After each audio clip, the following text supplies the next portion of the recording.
And welcome back to another episode of Roll for Story, the Diamond Soul arc. So, last session, you guys managed to reach the 5th region, which is the Invisible Maze.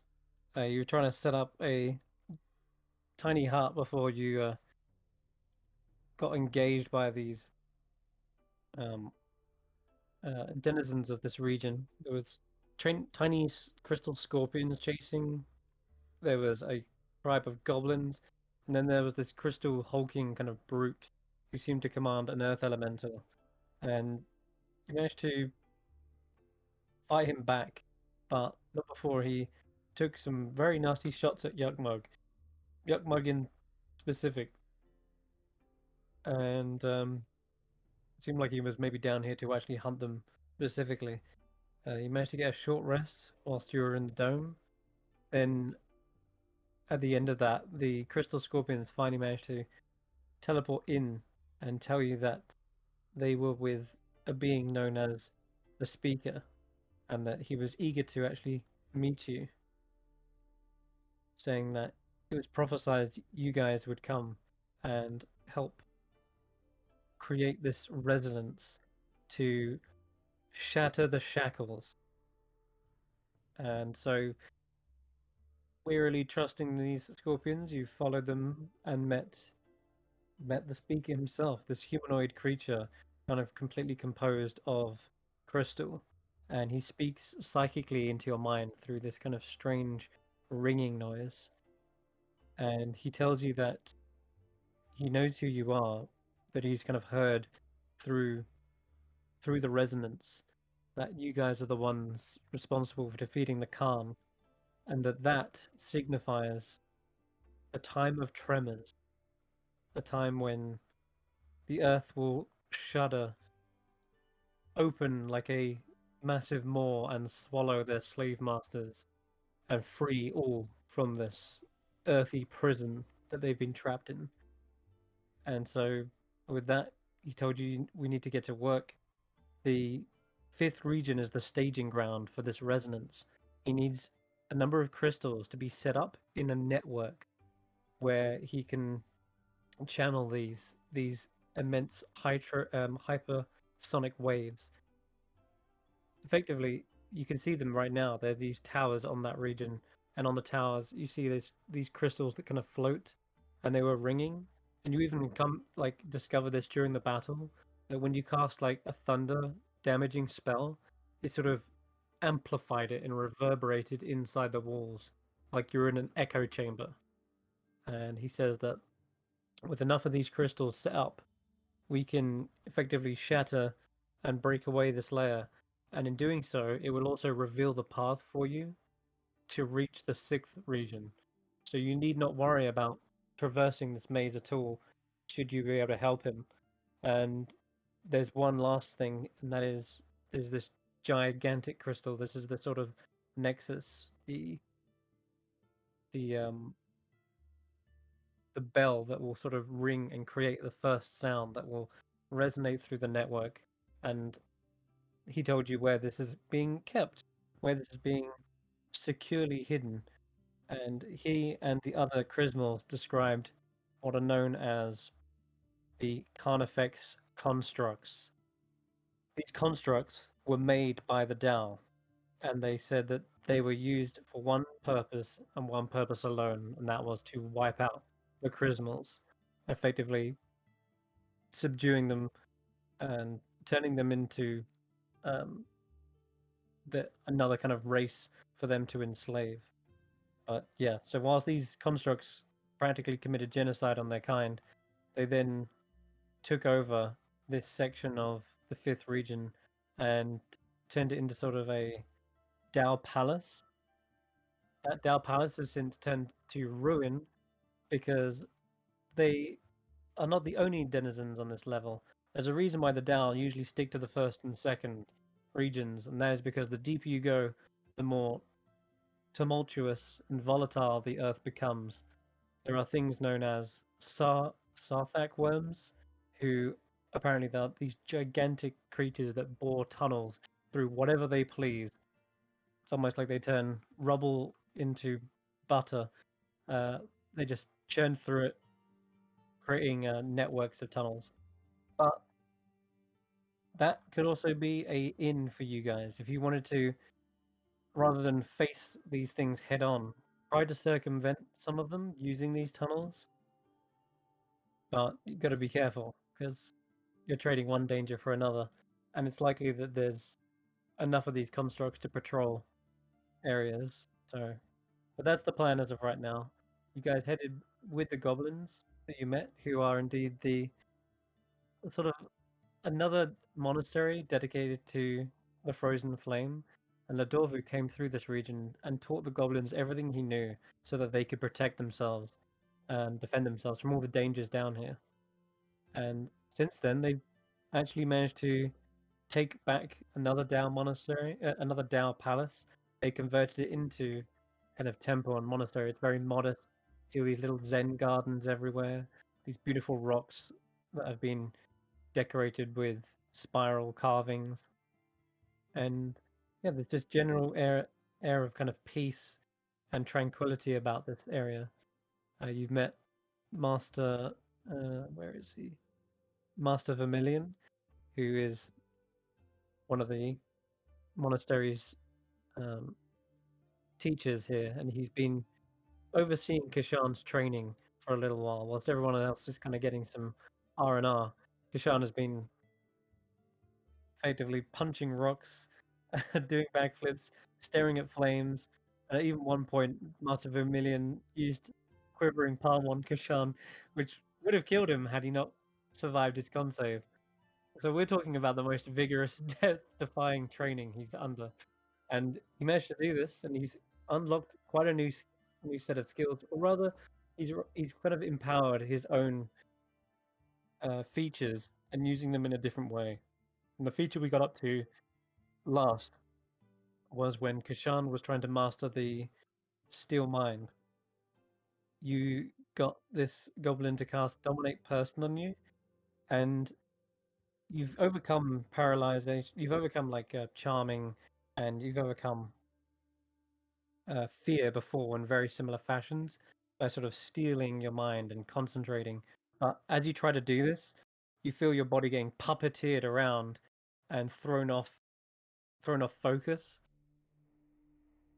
and you realize, how can you use still of mind if you cannot use your own mind? Someone else has commandeered it. So, Kesh'an, how would you kind of go about changing this up? How would you try and use your steel mind in a different way to actually make it work the way you expect it to? Mm,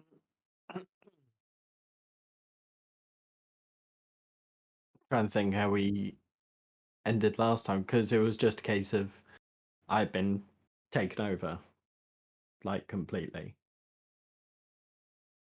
That's right. Just the way um, kind of a mind flayer would, or a Rakshasa would take someone's mind over completely and wholly. You So, feel like you're trapped in your own sort of prison. so I can imagine the way that he would try and focus it down is to try and reach out to each individual uh, key point and release it almost like um, a vaccine killing a virus. Just going through each key point and making sure that it's clarified until the last key point within his head is all of a sudden freed, and that's how he breaks through Oh, the the hold.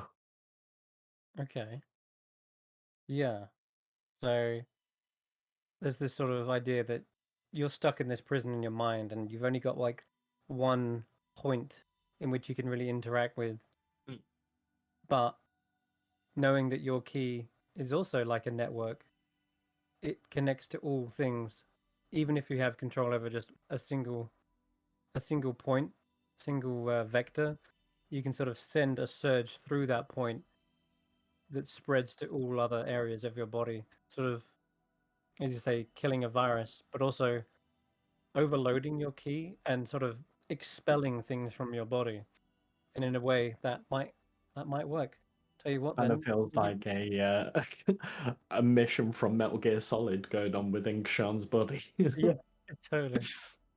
How about you give me a wisdom saving throw and see what happens? Oh, no, something else. Yeah. Yeah. Ooh. Okay. As you're trying to overload and uh, basically purge this to regain control, it feels like you're fighting against yourself.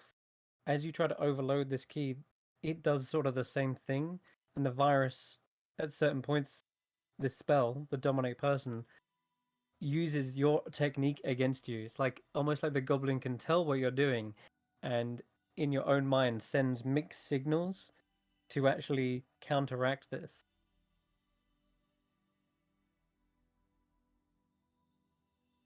Right, that is a fail on this occasion, but it's not over yet. You still got turn after turn Okay. to try and overcome. So I'll try and brute force it. So overpower a single key point from the center of my body and push everything out. You haven't got control over the center of your body. It feels like he has. And when you try to reach through the bars of your mind and touch the key as it spread through, he sent his own pulse that spread through the body, the center, and basically met in the middle that kind of counteracted each other. Yeah. So that's not quite working at the moment. And Master Vermilion sees this and shaking his head. And you can see through the eyes of your own body, but they're not yours. They force you to turn to Vermilion. And Vermilion steps forward. For a moment, you see him in control, and then he goes limp and collapses onto the ground. And then, like a couple of seconds later, he lifts his head up, looks around, and then steps back up. But for a moment, then it looked like Master Vermilion just went completely, almost lifeless. I will try to isolate it then, or isolate my own being. So shut my key off from my body. Right. Okay. So rather than trying to fight your key points, it's almost like a, like you said, Metal Gear. Like there's this territory control. He's controlling some key points, you're controlling others. But rather than control any key, you try to separate that from your own body, almost like you're. It's almost sort of like astral projection, but not really. That's something completely different. In this regard, you're just sort of shutting off all key. And all right, I'll see if that works. You can roll another wisdom save. Much 16. better, yes. So rather than try to battle it out like a tug of war, all you're doing is cutting the rope. So both ends end up falling away, completely devoid of any control. And that seems to work. Suddenly the spell ends. You fall backwards for a moment, unable to even move your fingers an inch, but he seems to be kind of reeling back and just shaking his head and says, "Well done. You didn't seize back control, but ended all control. Now now that that tie has been severed, you need to retie your own body to your own key. A tricky process." And And he steps off the rock and kind of observes you for a moment. Uh, but I imagine this this doesn't require a roll, but you can describe to us how Kesh'an sort of reactivates his own key within his body. How do you repair that network? so working from the bottom to the top didn't seem to work. So he's going to try once again working from his center and going out. So I can imagine that as he's trying to revitalize himself, yeah, it's like a spark on the inside, and as it ignites, it almost looks like somebody's hit Kesh'an with like a defib. No. As yeah, gone. Oh no, no, I'll keep going. If that works the way you describe, then we'll go with that. So yeah, it revitalizes. You feel that spark. There's like a pulse of heat that rushes from the inside of your body. The spark of life, but also of your willpower and your connection to ki, which is again that network between your mind, body, and soul, all together revitalizing at the same time, and that seems to reconnect. There's a sense of like pins and needles you get as you do this, but it quickly fades faster than you was expecting. In fact, you're not lifeless, but you felt like almost immobilized for a moment. Um, and you think perhaps with practice you can actually get better and better at this to the point where you don't even drop to the floor. You just remain standing, and you might even be able to move around quickly as well. But you just wouldn't be able to kind of access your martial arts and key functions at that point. Mechanically, what this means is when you use stillness of mind, you forego taking an action that turn, which is effectively the same as saying it takes your action to use stillness of mind. But the wording is important in that by swapping it around, it means that if you start your turn charmed, i.e., dominated, you can then use stillness of mind. Because if you're normally dominated, you can't use your action. Yeah. Wording is important. Remember this. Anyway, outside of back in game, effectively, yeah, what you've done is sever control by deactivating your entire key. And that almost immobilizes your body and breaks the spell entirely. And later on, you'll be able to just do it without falling prone, and you'll still gain. If with enough practice, you'll retain your bonus action as well. So you'll be able to run around and everything. It would just It's cost similar your to action. like a feigned death, almost. Yeah, yeah, almost. All right, very good. You seem to have realized the stillness of mind's true potential. There are more dangerous foes out there, ones that will paralyze you with fear, ones that will attempt to take over your mind. Do not forget this lesson. I won't. Thank you. And he'll give a deep bow. You see the goblin kind of mage take his bow as well. There is one more thing, but less of a lesson and more of perhaps a secret. Oh. But I think it's one that you already perhaps know, but yet have not opened up its door. We will all gather together in the main hall. Bring the frozen flame when you're ready. And you see this goblin begin to head out. I'll just take you to that map, in fact. Which one is it? Nope, not this one. What the other one? I deleted it, didn't I? Yeah, I deleted it. But what you'll see is one by one, all the goblins begin to kind of gather around, and it's going to take a while to kind of gather all of them at the same time. And your camera is going on the fritz there. It's like trying to focus constantly. Yeah. They're going to teach you how to sing your own song so people don't have to sing it for you. Nah, you're right. Your very footsteps will echo the song of Kesh'an, and that will cause the time of tremors. Hey, Jugmug says, time of tremors and all that stuff.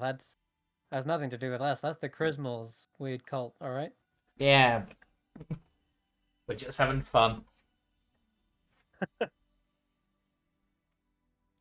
Says Karius as he's continuing to manipulate water and probably lightning around himself as a form of meditation. Mostly because he doesn't know what to do whilst he's here. He's just like, Okay, found the map. Okay. Oh. Where'd it go?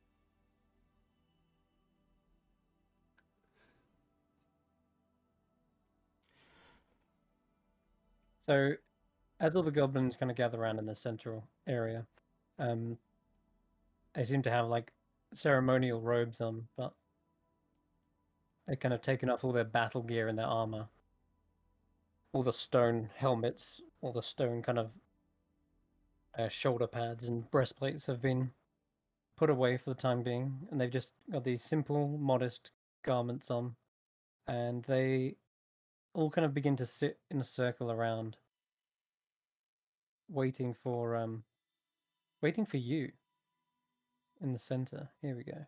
Yeah, but let's drag these goblins down. Gobbos. And where's Yuckmug? Oh, where Yuckmug's come?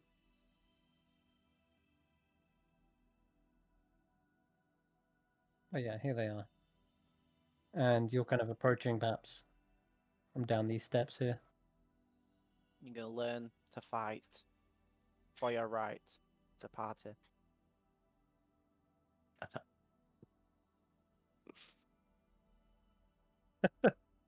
Yuckmug is somewhere around. Wish I could find him. There he is, but he's naked again. Gotta change his token. Maybe he is naked for this, who knows? he has not yet earned the right to wear his clothes. He put it on earlier, I've just lost his token again. Poor guy. Wait, I do this? Nope. Adds into initiative. Alright. Well, Yuckmug's there. He's also in a ceremonial guard. Oh, there he is. God, found him. Alright. Found him. There he is. Okay. So you see, they're all kind of watching you, just approaching down the steps with the frozen flame in hand. Just they Vermilion gestures towards the central kind of stone there, and just sort of nods, gestures to it, and then Walk over. yeah, kind of points to the frozen flame within your hands, and then gestures to the central rock. I place it on the rock. He slowly nods, and then sort of gestures to his side, perhaps on this rock here. Your little candle. It is a tiny little lamp with kind of a beautiful metalwork and etching that sort of frames it like a upside down crown, and the flame still in the middle, never moving, but always giving off light, never flickering, never wavering. And as you place it down there, you see all the goblins just watching. You can, as you begin to take your seat in the circle, you see the reflection of the still flame in all of their eyes. And as soon as you sit down in this circle, you almost feel suddenly connected in both mind, body, and soul with these other goblins. It's the same sort of connection you feel with the frozen flame itself, but one that you've never really fully given into, perhaps. What are you doing at Elias? Nothing. Hiding behind a pillar there. Nothing. Okay, good. Nothing. And Yuckmug says, Master Vermilion wants us to attune to the frozen flame.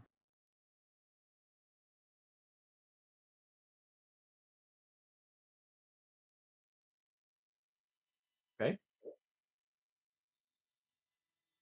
And anyone else who's watching on the outside that strikes you as a little confusing when he says us.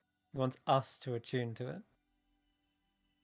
But nonetheless, Kesh'an, if you want to, you can attune to it.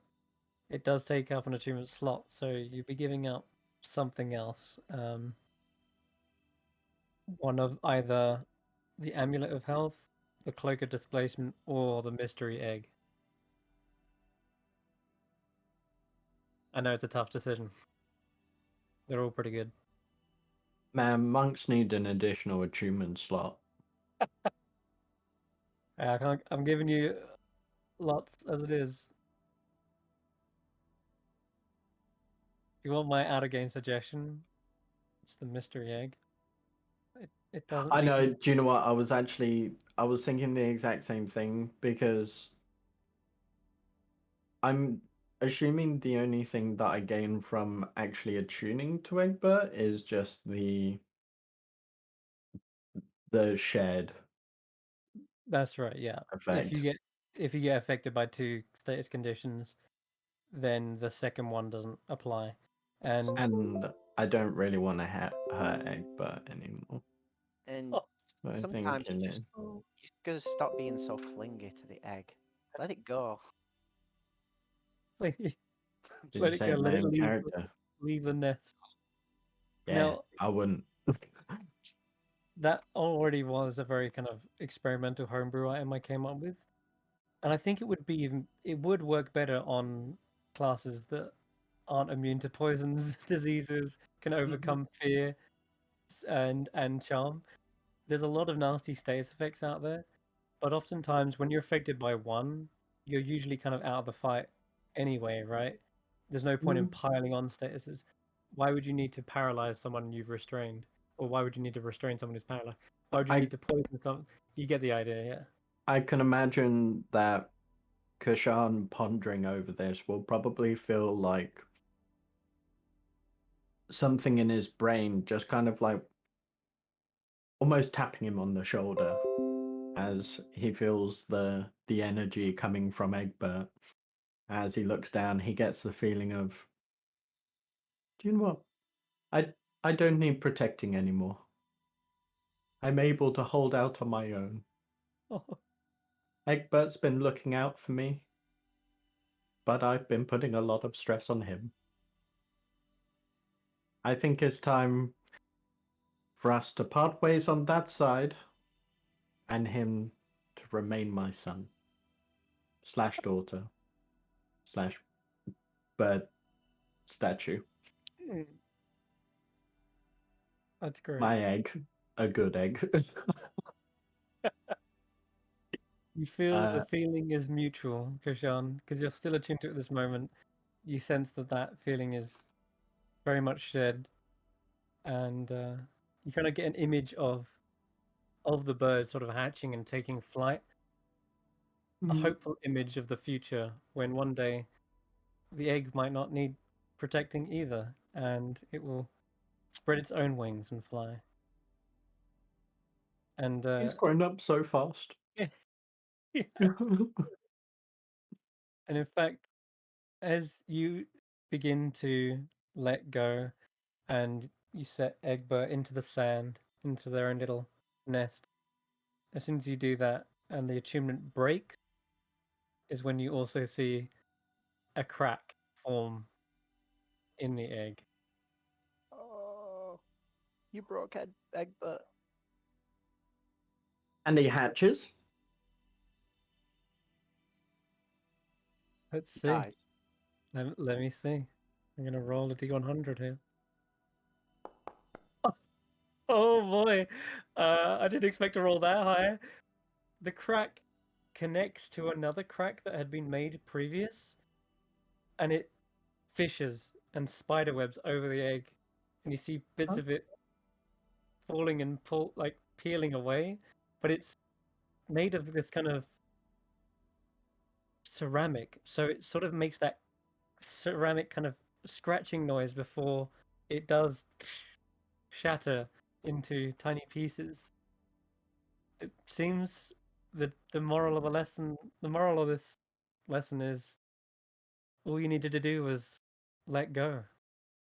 And out begins hunched little wings that begin to sort of stretch out and spread, and you see a sort of statue, but more like metal work kind of bird. There's these kind of filigrees and etched metal that sort of spirals, and it's how to describe it. It almost looks like an art piece, but it's moving around as though it had mechanical components. And it begins to sort of like flex all of its wings. Its head sort of rotates slightly, and its neck seems to be practicing movements. But yeah, I didn't expect this to be so soon and hatch like this, but I'm gonna find an artwork for it. As soon as you say Egbert, its head sort of turns to you and looks up, and little eyes begin to kind of glow like pearls, like a light kind of glow. If you Oh, don't wow. let me keep Egbert, I am disconnecting. Egbert seems to be very much alive, and yet at the same time very clearly a kind of construct or metalwork being. It's bizarre, but it seems like it understands you, who you are. It seems like it has a real connection with you as it sort of hops out of the shell, looking around at its new world and looks up at you again. These eyes kind of glowing, and then these probably like little metal shutters that act as like blinkers. Welcome to the world, buddy.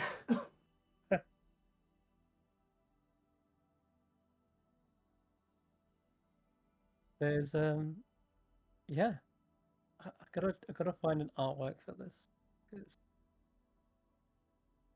in the same, okay, I've got something that's sort of similar. This is a fox, but it's the same kind of idea, right? With the filigree metal and this kind of glowing eyes. It's this type of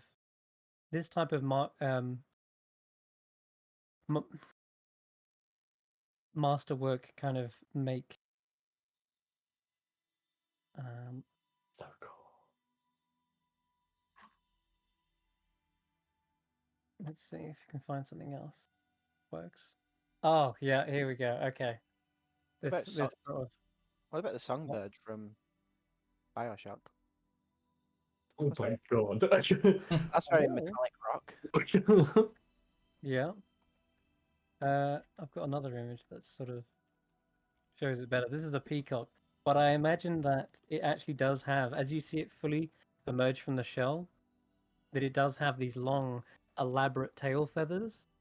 And you remember that Malone always acquired and had a taste for exotic birds and had an aviary of her own. But yeah, it seems like this thing does indeed still have some semblance of that. That's the closest image I can find to sort of what I'm describing. These little metal strands that sort of act as feathers. These little spiraling metal work all over the body. I'm just going to stretch out my arms towards Bird Bert. It stretches out its wings and hops closer, and then tries to take its first couple of flaps to get into your embrace. But it sort of does it like out of timing, out of like a slightly lopsided, using it for the first time, maybe. Just like how I dance. You share a clumsy little hug together. Oh, Bird Bert. Do you still want to come with me, buddy? We have so many more adventures.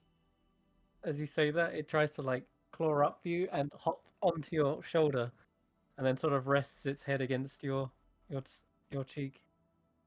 Just dead.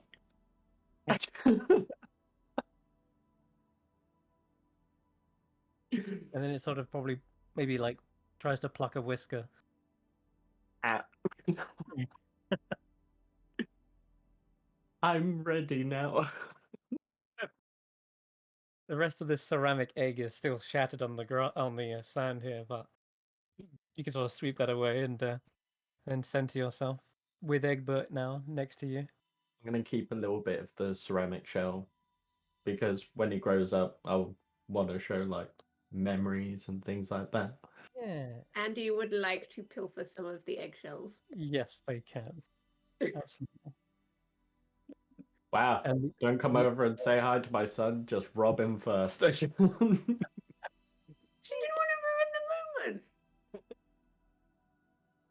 the eggshell Andy has this kind of leafy green design, like vines over it, and there were a couple of cracks on it as well. But you find a nice piece that has just got that design without any cracks on it.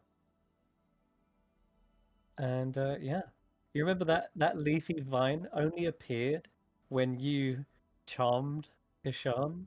So there's sort of a memory attached to that as well, and that was to break him free from the leaf sigil kind of weird ritual that would have turned him into a leaf sigil, and that music that you played to charm him, actually Egbert took away the transformation instead. So that leafy design is kind of sort of what he took on to protect Kesh'an, and you helped him do that. So that is a nice little memory that you have. She's got an idea what she's going to use this for, so but it's just going to take her time because she's going to craft something out of it. Oh, cool. Okay.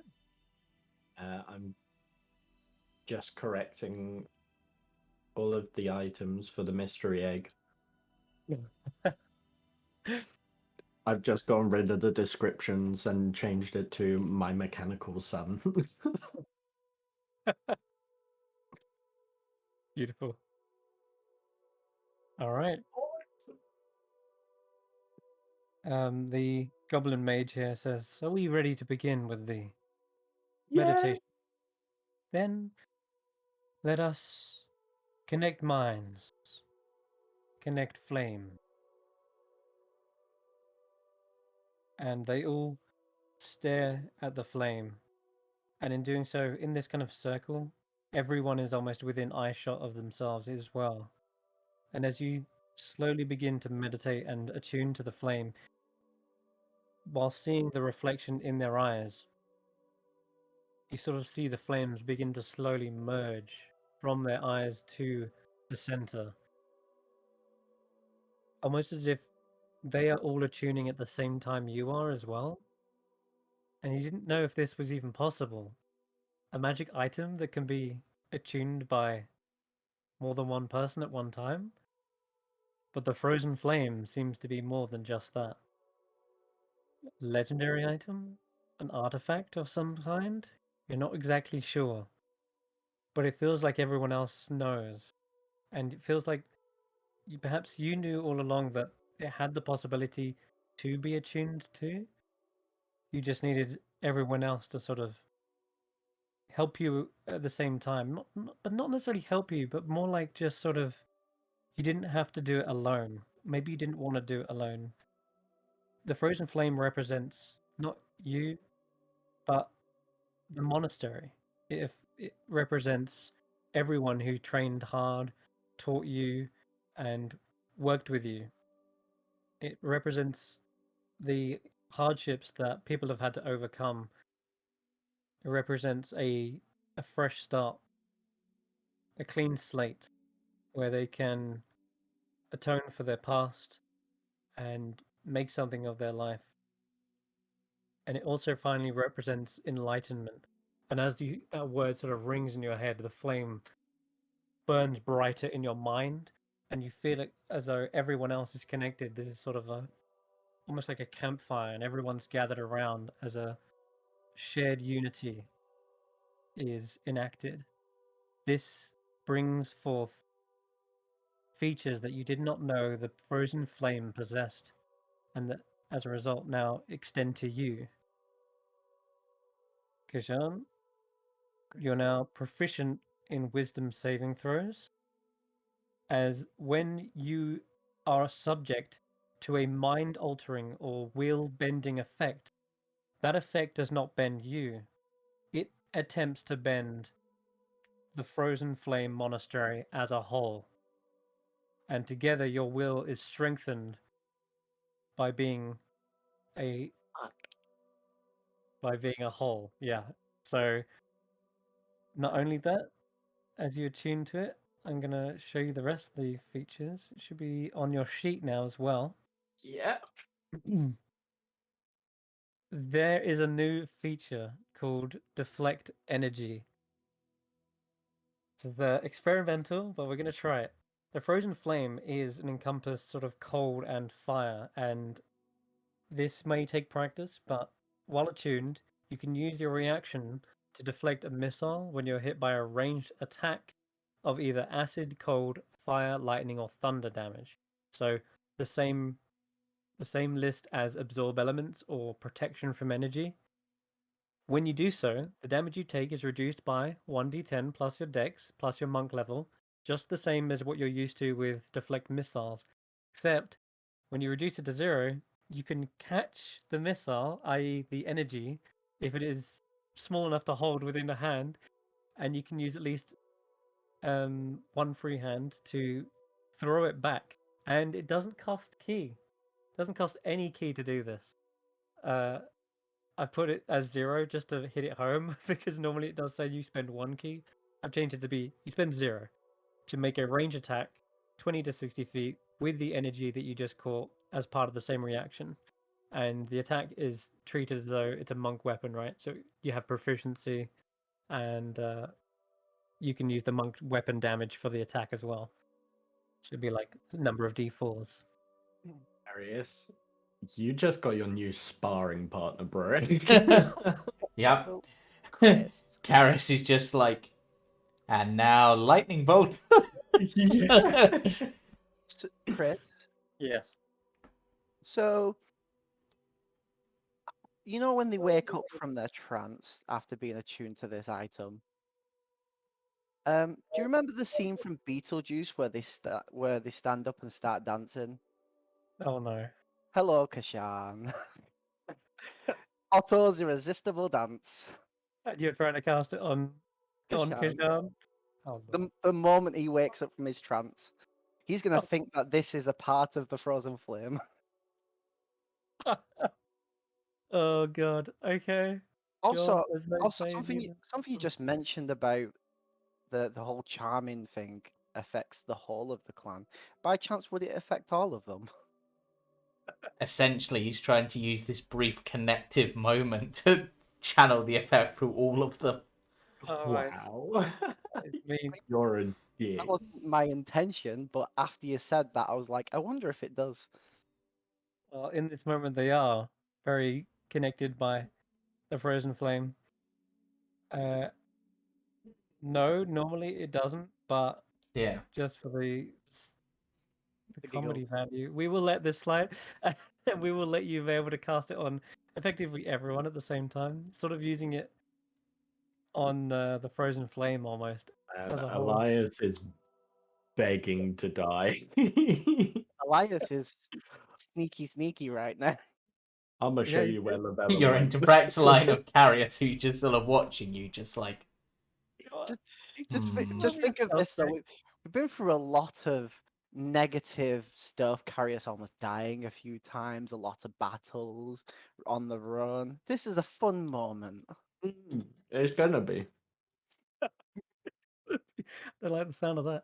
I tell you what, give me a stealth check. If you beat Kesh'an's passive perception, you do this without getting caught. My passive perception sucks. Stealth is actually my best stat as well. Oh, well, I guess. damn. That's jokes. 25? Yeah, wow. Okay. Yeah. I don't Actually, think... one sec. Just because I have disadvantage technically. Out of curiosity, is this counted as a harmful spell? No, it's not harmful. You just Uh, dance. DM, is this counted as a harmful spell? As it is a control person, effectively. Sadly, It's not. Is it a charm? Just quickly check. Is it a charm? Could you click the spell into the chat for us? I believe it is, but I'm banking on the very moment being perfect that he wouldn't know. Yeah.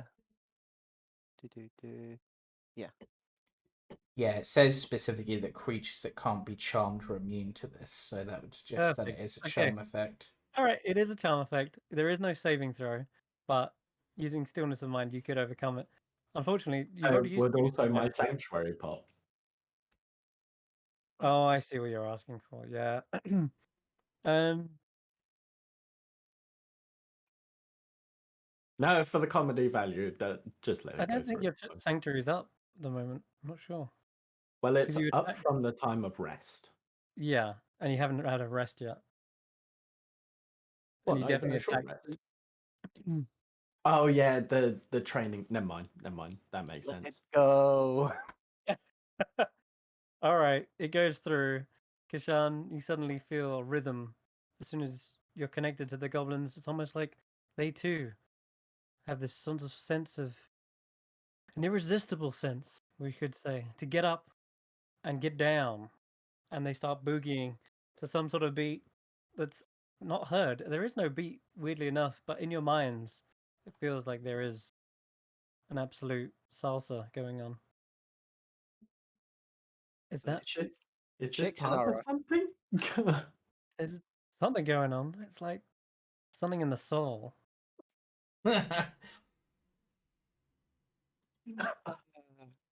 Chicks and aura. Shake it all the time. Karius had just sort of walked up behind Elias and he's just like... You know, here, have some actual music. There you go. This is what you're hearing in your head. It's completely silent to everyone else. It's really awkward because you're just watching the goblins just sort of spinning around doing their martial arts. But in their head, they're hearing this really kind of festival-like music. It's like bouncy. It's got this merry kind of tune to it. Here you go. I'm just imagining it's like that one moment in Ocarina of Time where you play Saria's song to the Gorons. He just Best can't part help dancing. Yeah, exactly. The best part is they're all synchronized. They're like completely in time with each other. Oh my god, have I just become a hive mind?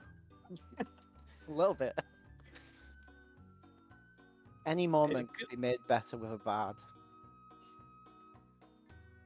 Do little rolls on the floor. Like Yeah. when you get that weird Easter egg in an MMO. That's it. Totally that. Shoot 10 cans, juggle 10 balls, Mhm. do 2 backflips, and suddenly everybody around you starts dancing. Or something like that. Yeah. No, I definitely like an Easter egg. Reminds me of like the Grunt's birthday party or something from Halo. Yeah. Anyway, Jesus yeah, how Christ. long does this last, Elias? Or do you just end the spell at some point? Or you're gonna keep them going for a whole minute? I'll kind of like be going along with it, and then I'll just be like, hang on a second, realizing one of my key points is like kind of flickering, and I'm like, oh, and then I'll just shut it off. I guess a minute isn't that long, to be fair, in terms of dancing. Yeah. I think you've used stillness of mind today, so that's a Never shame. mind. Wait, let me check. Is there a limit on stillness of mind? Don't think Yeah, there is. One per rest. Is it? Oh, stillness of mind. Yeah. No limit. No? Perfect. All right, then. In that case, yeah, you can use your action to end it. Well, that will. The music stops abruptly, and Elias is meanwhile sneaking away from the pillar, backing up. And Karius just sort of looks at him and he just goes, "You had your fun, right?" Yeah, that was fun. Kesh'an. Oh no. You're gonna squeal on him. Yeah. Dimension door. Yes. I take me and Karius away. It was Elias. So Elias! as we disappear, Woo! I think bandits now massive hide and rebellion. seek. Just gonna be looking up at the stand like, I'm gonna kill him. I'm gonna kill him. But first tranquility, and then I'm gonna kill him. Didn't know Master Vermilion still had the moves. For an old geezer, he really knows how to shake it. Master Vermilion just looks around, brings out his palm, starts searching for a line. Anybody like a high five?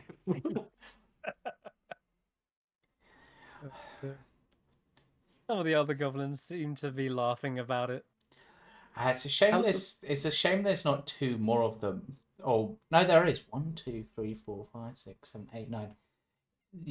There's literally 9 of you together. You're the 9 lives of Kesh'an. Oh, Oh. intentional.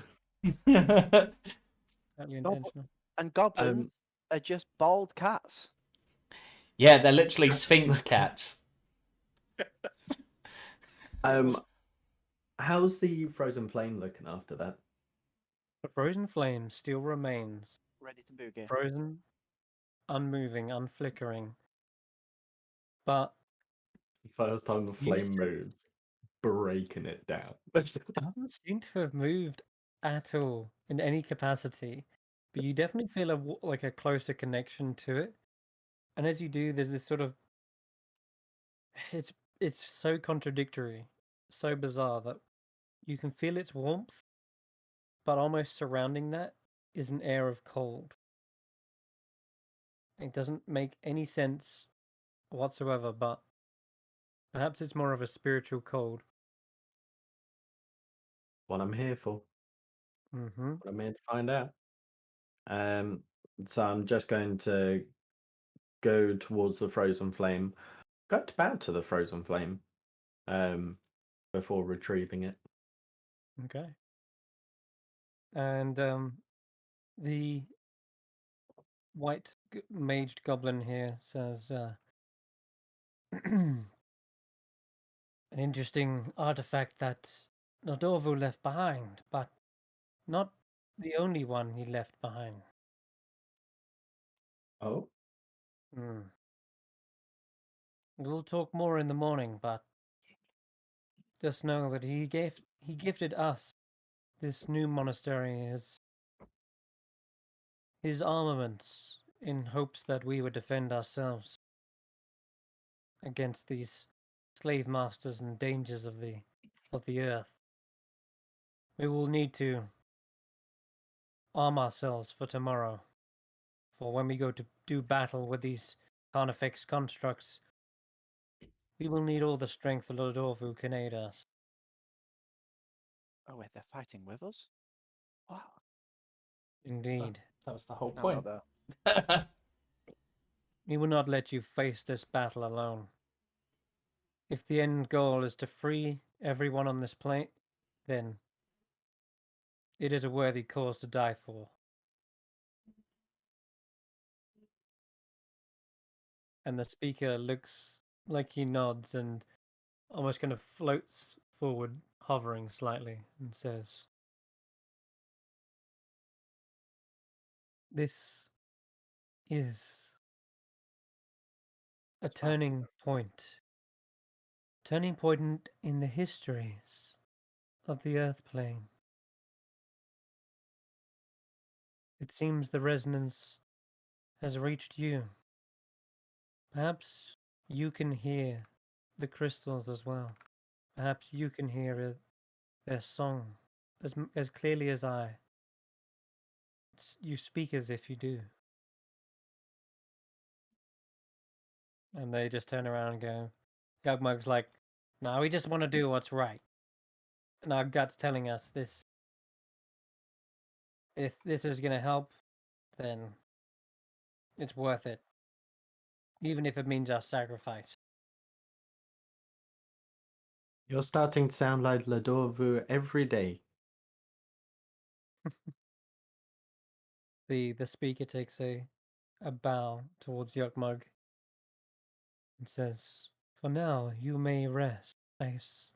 Sense this battle will be most taxing, but we must shatter them and shatter our shackles before we break ourselves." And he begins to sort of slowly hover away again. And yeah, for the next couple of hours, you guys have got a time to rest, recuperate. I am going to run straight to Andy to go and show Bird. Yay, Bird. He's grown up. Doesn't look very cuddly though. Surprisingly soft. Hmm. It's the flat edges. She tentatively puts an arm out. It isn't the kind of bird that eats snakes, right? Houdini's gonna be fine. I kind of look at Bird. It looks down at itself, and you can see through the filigree metal. Doesn't seem to be much of a stomach in there. Yeah, but it could still potentially be a bird of prey. It might like the look of snakes. True. It looks more like an exotic bird rather than a bird of prey. Like, Okay. yeah. Think like closest represents like a peacock. Cool. Okay. Just making sure. So yeah, she'll say hello to bird, but that doesn't roll off the tongue very well. I'm working on the name. I need to find out if he actually has a name. Or I might just revert back to Egbert. I guess you need to learn how to speak bird. That should be easy enough, right? I mean, he's mechanical, so I don't know. You can understand me, can't you? Talking It to turns and nods. You can hear the little gears and motors working as it nods. Do you have an actual name that I can call you? It tilts its head and looks at you and then blinks slightly. It looks confused slightly. And it looks around, perhaps on the ground, and it seems to be like looking around and flies back over to its egg shell, or like the pieces that were in the sand, and then picks one up and then hops back to you. His And just name holds is the little- Egbert. My God, he's staying Egbert. Right, I'm changing them. You like Egbert? I'm actually so happy that I just. Absolutely. I mean, you can't. It doesn't look like Malone named it before it hatched. It wouldn't have made sense. There we So, go. there you Okay, you can stay Egbert. go. Brilliant. As this is a monastery, I would imagine they have incense and stuff, right? Yeah. Okay, I'm gonna spend 10 minutes to resummon Taklo. Ah, yeah, sure, no problem. Yeah. I am going to. What sort of material is this stuff? What stuff? Sand, I Stuff. think. Yeah, what type? Sand. I assume it's just not regular sand. Well, it doesn't look like it's the same consistency to the sand you're used to on the material plane, if that's what you mean. It feels more like ground up, really fine powder, as if something has like drilled a rock into a million tiny pieces. I hate sand. Raw, coals, Do you think it'd be a good material that could shady. merge together with fabricate? Would it become hard and If you wanted to return it back to the rock that it once was, perhaps, yeah. yes, I am going to do that, and I am going to make some caricatures, figurines. So I'm not gonna say what, but I'm gonna place it on the back of my loot because I guess I've never actually described how I'd use fabricate, but I guess I just place it on the back of the loot, and you know how some musicians, they make a beat by tapping on their instrument. I guess you'd do that, and as it's vibrating, it'd start to mold into what it Very be. good. And I'll message you what I'm going to mold it into. Okay, cool. It can be up to a 5 foot cube, so long as I have the material. Yeah. And there's a lot of this material. Yeah. Before sleeping, Karius is going to do something odd. He's going to cast Watery Sphere on himself because he can't drown, and he's just going to sit there in the water because he misses the water. And it's the Aw. closest he can get. He'll literally manipulate some of the seawater from his bottle into it. So it's like, portable sea. And he can just chill because the necklace. So for like a good minute, he's just in the. That's better. Sleep now. Sleep time. The air in here, by the way, it does actually feel perhaps more habitable than the rest of the region. I know you've been casting smoky form constantly, but eventually that will run out after the hour-long meditation and training. You definitely spot that lost to Earth, the Earth Genasi, comes out of it, and you expect him to start choking and gasping, as with the same with Raheem, but they look around and go, this feels a much better environment now. I can breathe, finally. And the Earth Genasi's like, yes. Air here is breathable.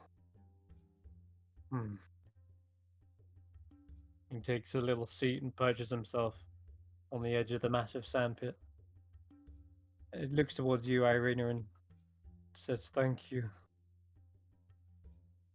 for getting me this far. Yeah, Eirina probably would have found somewhere really quiet to just work on the dragon book. Okay. But yeah. Oh, he'll thank you in his own time then, when Yeah. you're ready. And there's not the only arts and craft going on, but Raheem probably wanders over to you, Andy. Wonders, are you making that thing now, or are you? Probably not right this moment. It'll probably be one of those things that she'll make when she's got more time to, because it's going to be small and fiddly. So Okay. No problem. she's got the piece now that she wants. So. Raheem does still approach you and sort of taking much deeper breaths and like, that's better. Well, if everyone's going to sort of turn in for the night, seems we might have finally a moment to chat. Yeah.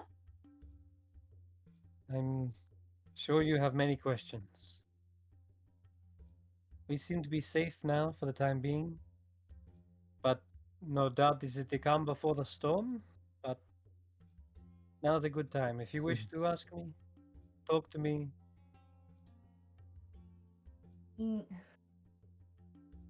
It's been an awful lot of time, so maybe you should just start from the beginning and we'll go from there.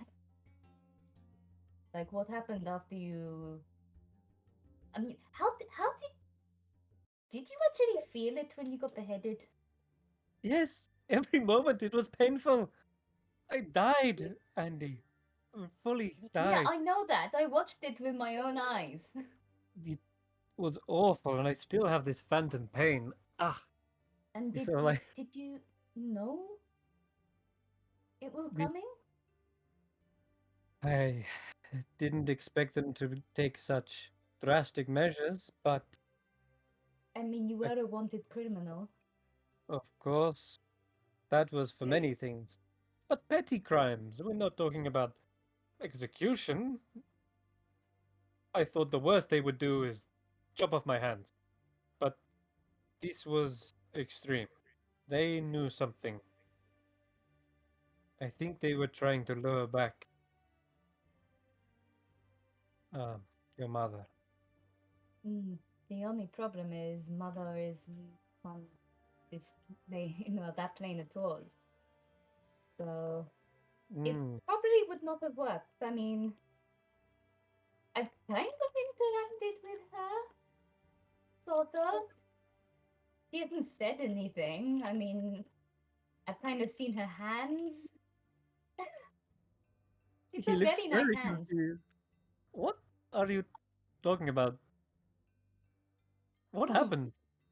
See, this is Like, you know how I put this book on and I disappear? uh-huh. It sends me into the Astor Sea. And Right. I hang out there sometimes. Sometimes I can see weird stuff in there. And she's reached out once or twice. Mother gave you this? Yeah. Is it safe? Does she know it's safe? I mean, I would have assumed so. Hmm. You knew I had it, but it turns out it can do stuff. Yes, I thought it was more decorative, but So did I, bet it can do some really weird shit. hey, watch your language. All right, well, I'm an adult now, father. true, but this is your mother's. I would treat it with respect, and it is amazing that she was able to find something on her adventures. And as he says that, you kind of get the sense that might be wrong. You remember seeing a vision of your mother sprinkling diamond dust onto a cloak that she herself had like dyed at one point, and she dyed it that color. As in, you get the sense that maybe she actually made this, and you can always, it feels almost handmade as well. She's gonna kind of give him a funny look, and she's kind of like, okay, be honest with me. How many of those stories did you make up? I'm not a child anymore, so. And there was some glaring problems and plot What do you holes mean? in a lot of them when you were telling me them. I saw the look on Smolder's face sometimes, the typical eyebrow raise, and she was just like, uh-huh. I'm honest when I say that your mother is an extraordinary woman. Do you know what Kedira means? Her name, it means full of power. It means able. Kedira was capable of marvelous things. She went on grand adventures. This is true. And yet But you name me Andali, which means truth, and I'm a thief. ah, but the best thieves know how to trick people, huh? Hey, look, when we had you, we thought this would be turning a new leaf. We wanted to give up that life of crime and danger. We wanted to be truthful. And that started with you. Did you actually meet? You never actually told me that story. Which one? About how you and mother met. Ah. He laughs and says, it's funny. You coming here, saving me from all this and dragging me out of the Yes, she saved your ass, didn't she? Yep. Why am I not surprised? You're always being saved by women. You get saved by Smolder all the time. Your dad's a damsel in distress. Well, that's why it's you really are like a daughter. It's when you came in saving my ass from those Val. Yeah, I saw Kadira in you. For sure. I mean, I always assumed I took after you, but now I'm thinking otherwise. Maybe I got your musical prowess, but Definitely. And quick fingers. But quick fingers, yes. but Kadira, she was I instantly fell in love with her. Who wouldn't want to owe their life to their savior. Kadira, on the other hand, she had seen and saved many alike. It took some time to woo her, but I mean, who can resist?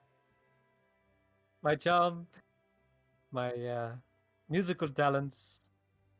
I even serenaded her. It was rather romantic, but and impossible to recreate. We were deeply in love. Get All the the feeling she probably gave you a good slap once or twice. yes, getting into tricky, sticky situations. Of course, I come with a past. Many enemies still abound, but hey, she had her fair share of enemies as well. But she just dealt with them better than I did. What what was she? I mean, was she connected with the royal family in some way? Because considering how desperate they were to get hold of me, Not the how would have royal they family. known about me otherwise? Kadira grew a name for herself, whilst I tried to unmake my name. While I tried to clean up my name, she was truly rising the ranks. She was hired once or twice by a royal family, not the royal family. This was more of a noble house, and she would do jobs for them, escorts, protecting their um their family from outside threats. But I don't know all of the details. A lot of this was confidential. Not even I was allowed to Be learn age about. old if I told you I had to kill you kind of thing. Ah, yes. And she probably would if I had spilled any kind of information or tried to stick my nose in it. Let's face it, never were brilliant at keeping secrets. It, true, but I'm very good at acquiring them. And as such, I did perhaps. I didn't. I didn't pry, but I picked up on some hints. This noble family was one that was in a position, a unique position. The Sultan, as you know, was normally passed down by blood for many generations, but after a while, I think they gave up on this tradition, and it became a seat that any noble house within Gaidia, sorry, could acquire. It was something like of a competition of wealth and reputation. I'm not exactly sure how the current sultan claims throne, but I'm definitely sure it is not blood anymore. Yeah, It it's was. yeah, he acquired it through slightly nefarious means, There if you you will. go. As I expect the one before was as well. Something happened, a change in history when they stopped going by a monarch, like a bloodline, and they became more of whoever positioned themselves the best. A democracy or something? Don't remember what the right term is. I want to say a democracy, but clearly, if he seized the throne by nefarious means, there wasn't much of a vote in place, was there? No. Now, what happened to that original bloodline? Who's to say? But I have my guesses that perhaps there is still a family out there, family of maybe Genasi, human. I mean, I wouldn't be surprised if they were Genasi. We have an awful lot of Genasi noblemen houses in this country, so I mean, Smolder was from a noble house, wasn't she? So He was, yes. I think your mother definitely worked to protect them at some points as well. She would hop from probably noble why house. she repaid the favor and protected Indeed. us. So Smolder's parents would have been hiring Kadira at some point to protect.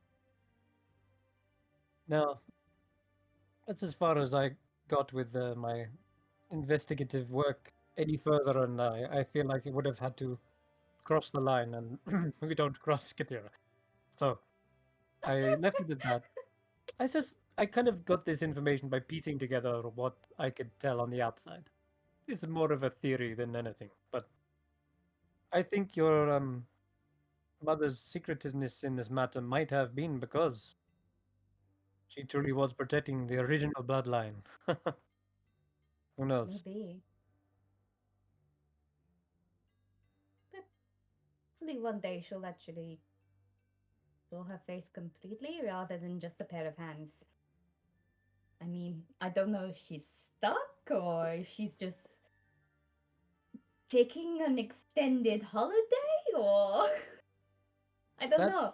But it just seems like from what I know and from a vision thing, hard to explain, long story, but we ended up seeing like a vision thing of when I was a baby. And she had like this magic chest, and it would keep me quiet in it, and you and her got separated at sea, and yeah, I think, wasn't it she was with her mum for a while first? That's and right. then I ended up with you somehow. The plan went a bit sideways. It really was her idea You to. might say it capsized. Indeed. All right. I I'm not was here. Continue. I was a convicted thief. It made sense for her to steal you away. But in doing so, she became an outlaw as well. Her name was tarnished. She sacrificed everything to try and protect you, and in the end, they sent everything after her. Yeah, there's The whole. posters up of her everywhere still.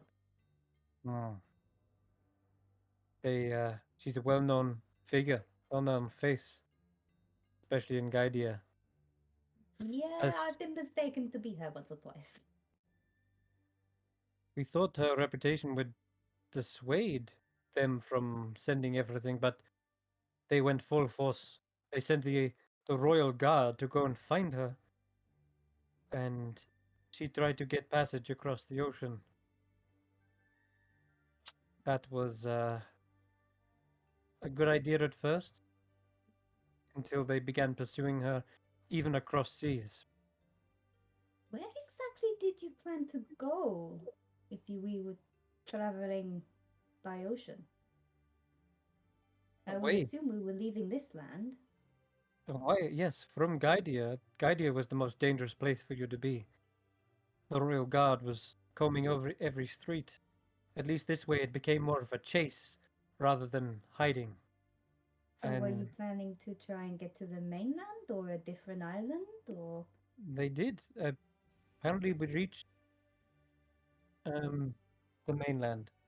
She reached Weep, the city of yeah, Weep. that place?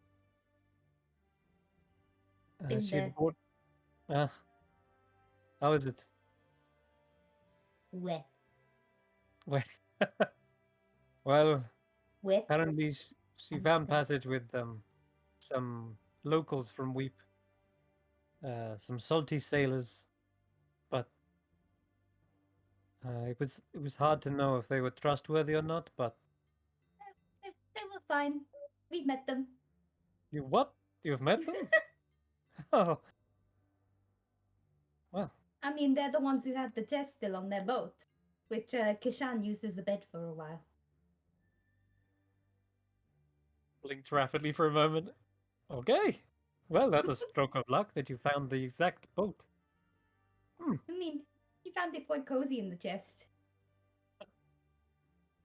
Yes, it was sort of a manger for you, a makeshift cot, but it would have probably been better if, with a normal life. You would have had everything you wanted, but Kadira was always seen with a kind of um, trunk load of treasure from her adventures.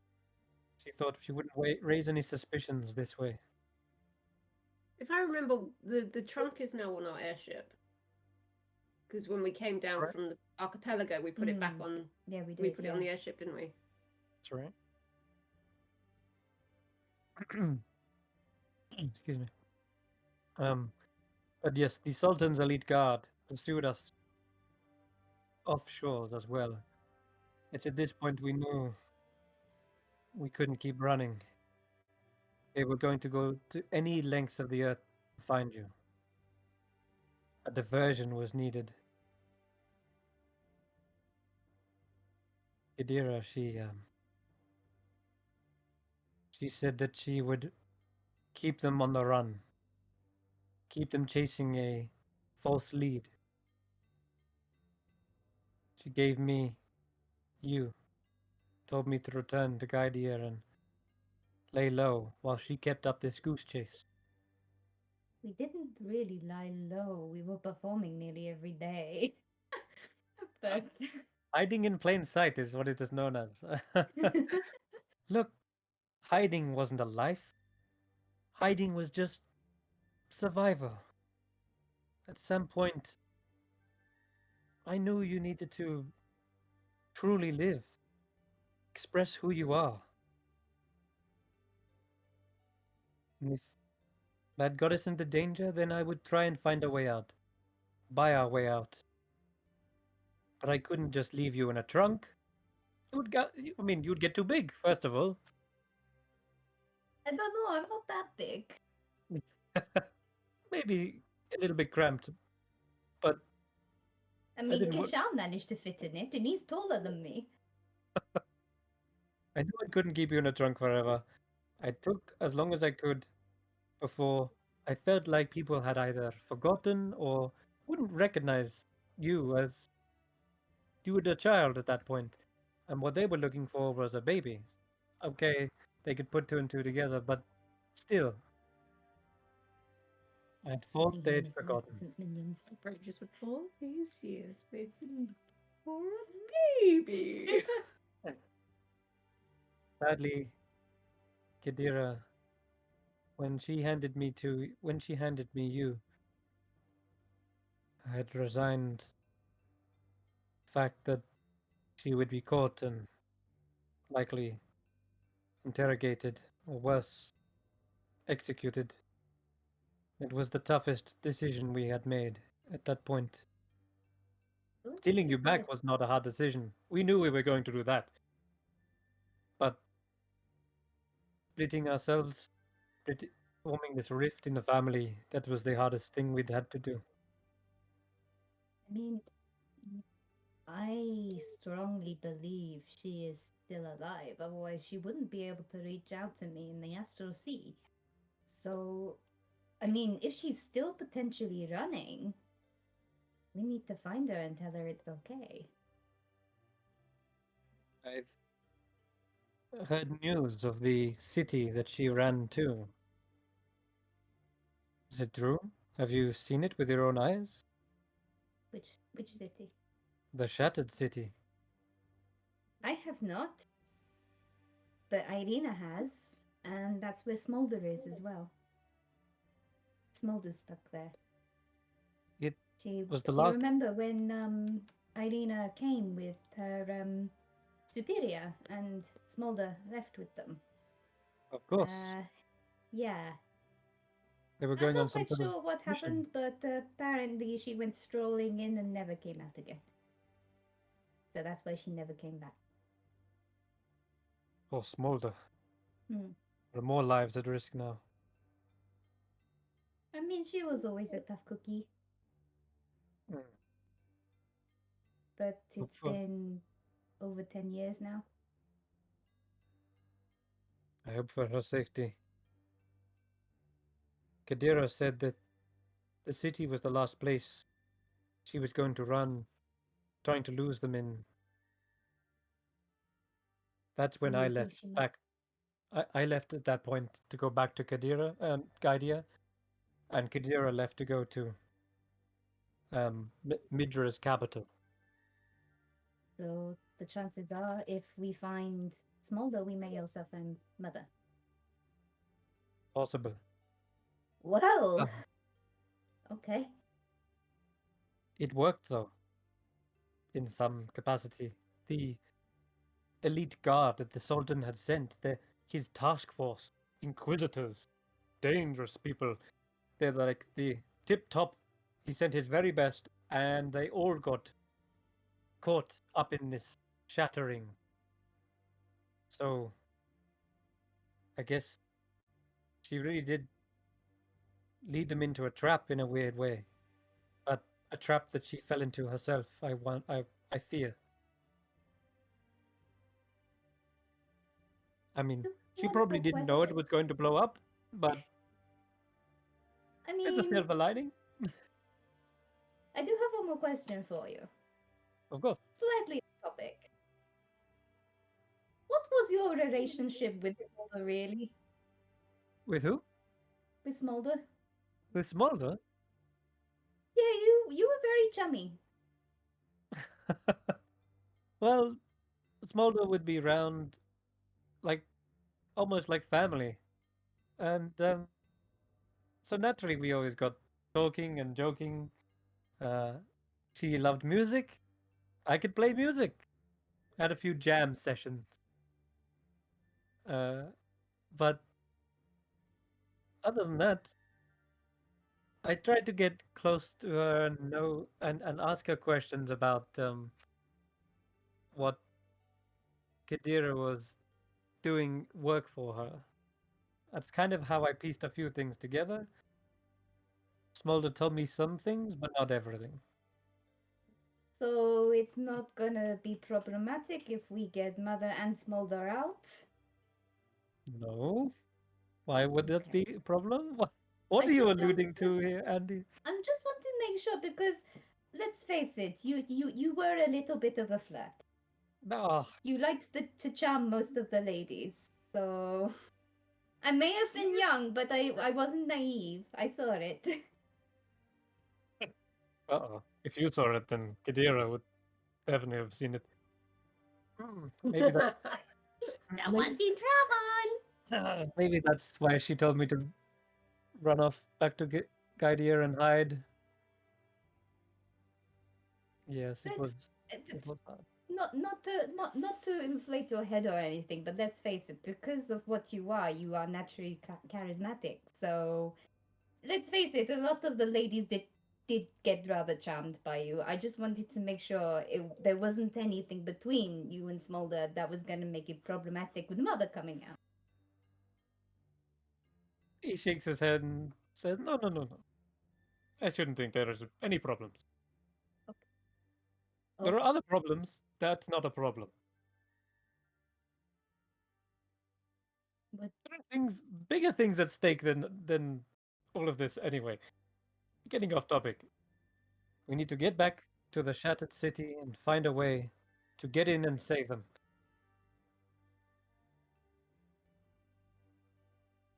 Agreed? Or is that a yes, suicide mission?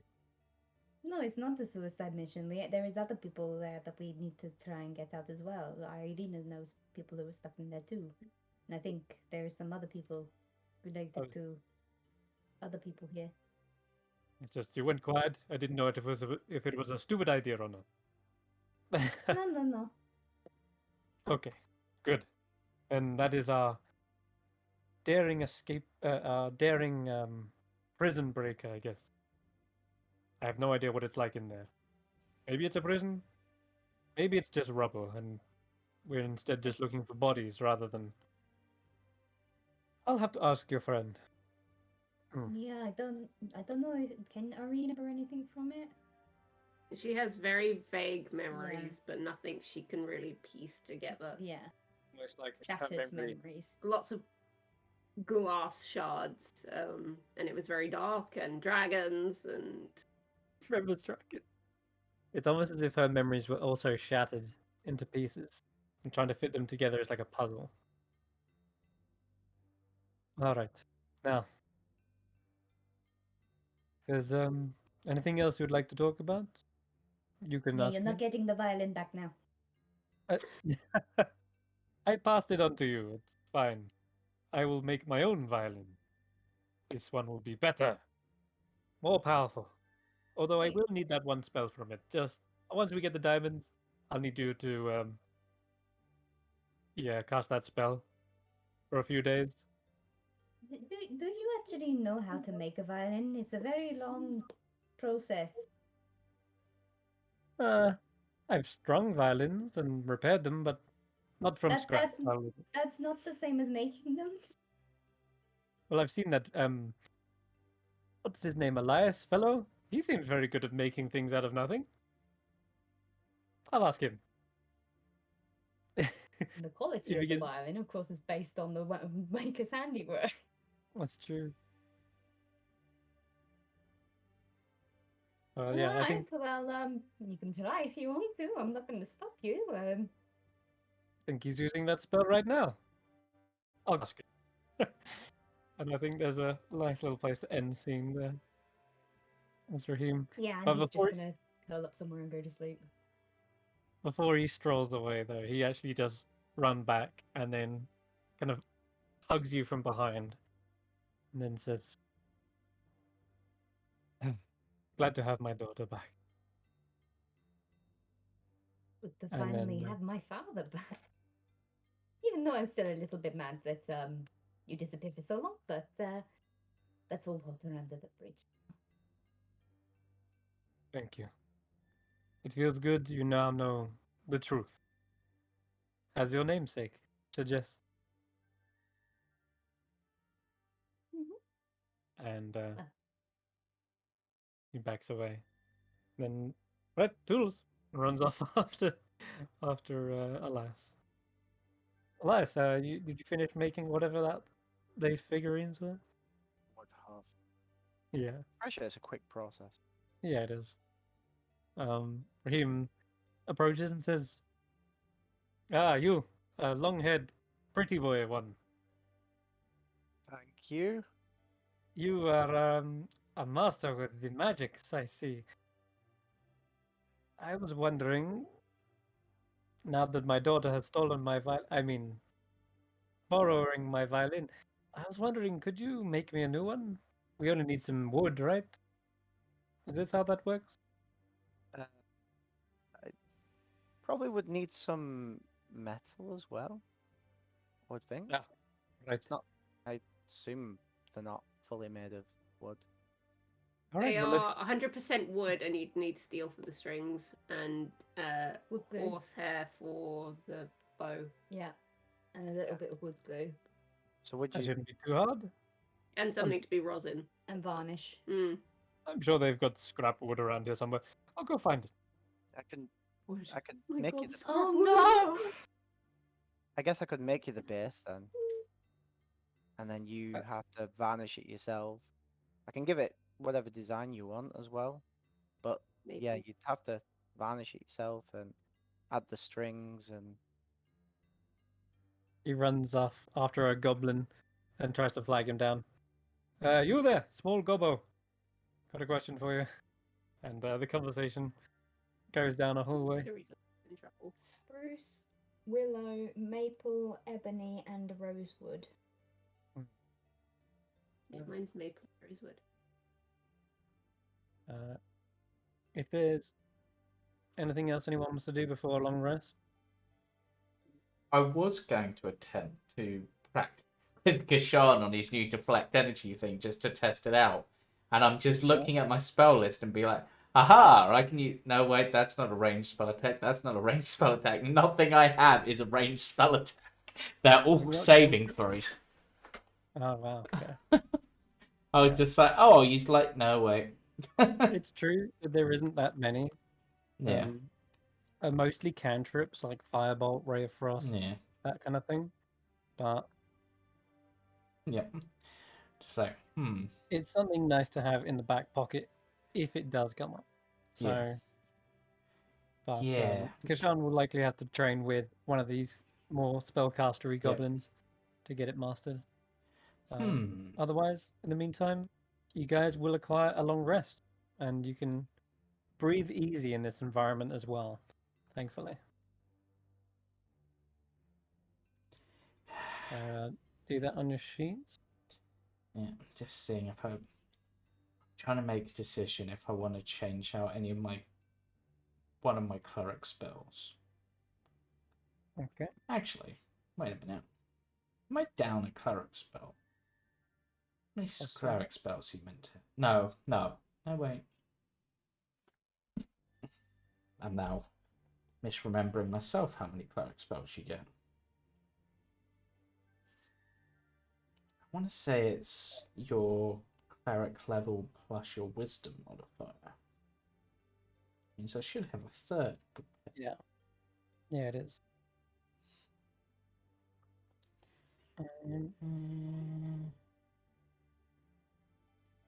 But you get several as a cleric, don't you? Yeah. Your domain spells. Yeah, I've got Fog Cloud and Thunderwave as constants, but what would be a useful thing to bring with me? Well, if that case, I'll take both Bless and Bane. Okay. Or this. No, none of those are going to help with anything. Okay. All right, so you're gonna get given stone beds. Really, they're not the most comfortable. They don't have many. I cloth. think they're comfy. Or you can make yourself a little nest in the sand, and they work. But these goblins have only got humble kind of lodgings for you. But I'll have tiny hutted for anybody who wants or needs it. there you go. Want a bit more comfortable space? Feel free to join Elias. But otherwise, you get some rest in here, and during the night, you are kind of periodically woken up by these deep, booming tremors that shudder the entire foundations of this place. And you feel like you're going to be under attack at any moment, and then the tremors kind of get more distant, like rolling thunder.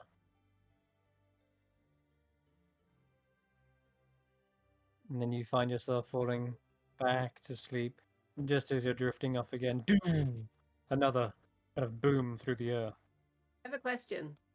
Am I Yes. still dead sleeping? Yes, you are. Oh, In fact, we could even go into that a little bit more detail. Because Before I go to sleep, though, I Yes. want to wait until Raheem falls asleep, and then I want to sneak the book under his head. The dream journal. Oh, okay. Let's give me a stealth check. I'm going to use Mage Hand to do this. So I'm not walking up to him. I'm literally going to Mage Hand the book over. do you want help with this? Or are you keeping it to yourself? I don't know if you want to help. Because it's before the long rest, Karius will cast Bless on you to give you that D4. Yeah, I'll have given No, you wait. inspiration. Bless is attack rolls and saving throws, isn't it? It Never is. mind. I'll have given you inspiration. If you're doing shenanigans, Elias is going to want to get involved. The D10. And how much is your inspiration? Yeah, there we go. 20. Oh, good. That's enough. You see him, hear him muttering to himself when he's kind of like getting his bed ready. He's like, "Damn it! Can't believe they don't have any wood. Oh, trees don't grow in the earth elemental plane. Oh no. I'm sure there's some wood somewhere around here, like scraps. Ugh. Even if this bed was made of wood, I could use that." I mean, I could help you at some point. Eirina. Yeah, I'm gonna like talk to him as a distraction, and then sort of like I'm gesturing wildly as I talk to get the book in place. I see. Oh, Eirina did not see you. Sorry, my ramblings. You can help. Yes. You can. What Yeah. have you got a spell? Summon wood. No, but I have tinker's tools, so when we do find some wood, I can help find decent wood. Right. Okay. Well, Jamie, You'll no. still gotta get past the first hurdle. I was going to have Elias do it with some magic. Mm, At this point, I'm going to have to use like sticks, I mean, percussion sticks. does it have to be wood? Ah, Karius, everyone in my bedroom. Let's go. We're partying here. Karen, I mean, because after all, like, from my understanding, it's just like wood because like it has that nice sort of resonant sort of thing. So I don't know exactly how it would work, but could you perhaps make one out of like a crystal? Because that has that sort of resonant frequencies. I don't Good know. idea, This is Karius. Karius. No, Like, no, no. Decoratively, yes. Actual playing, They don't sound good. carbon fiber sounds pretty good, but I don't know that there's a resource we can find in Midra. This is good. Crystal violet. I'll ask the Christmas. And he goes off. Christmas. I Little mean, scorpion. the Where are whole you hiding? yeah, Karis is just like, I mean, the whole thing of this thing we're doing is these things are meant to be playing a song to break the shackles. It seemed appropriate. And as he's rush off, that's when you find the opportunity to slide the book under his pillow. And yeah. And then Yeah. he comes back and he says, I think they're hiding under the sand. Yeah. Anyway, if everyone could vacate, I'm going to sleep. Go on, Yep. shoo. Yeah. Out. Karis is going to Very use fair. probably one of these pillars and his glaive and just like tie his bedroll to each end and use it as a hammock. So when the things shake, it just gently rocks it. Do you know what's the best part about all of this? I kind of had the same idea, but I want to sneak in on Kesh'an after he goes into his trance. Yeah. I would like to place the thing I made on his head Yeah. while he is trancing. Sure. Give me a Yeah. sleight of hand. Oh no, it's sleight of hand. You're That's not balancing so on his bad. head. True. True. Oh shit. Is what you say as it drops and like bonks him on the snoot. It just tilts down his face. Yeah, basically. You'd have been okay if he was balancing on like a human head, but Cat's head's gonna got a bit more bumps and lumps. Maybe that's just from him being getting punched all the time. But Maybe. you balance it on top of one of these bumps and it just tips over and it wakes you up, Kesh'an, out of a stupor. You see this. What is it? What did they see? So, I decided to make a crown that he can wear that is connected through the Goblin tribe meditating, and then the centerpiece is the frozen flame.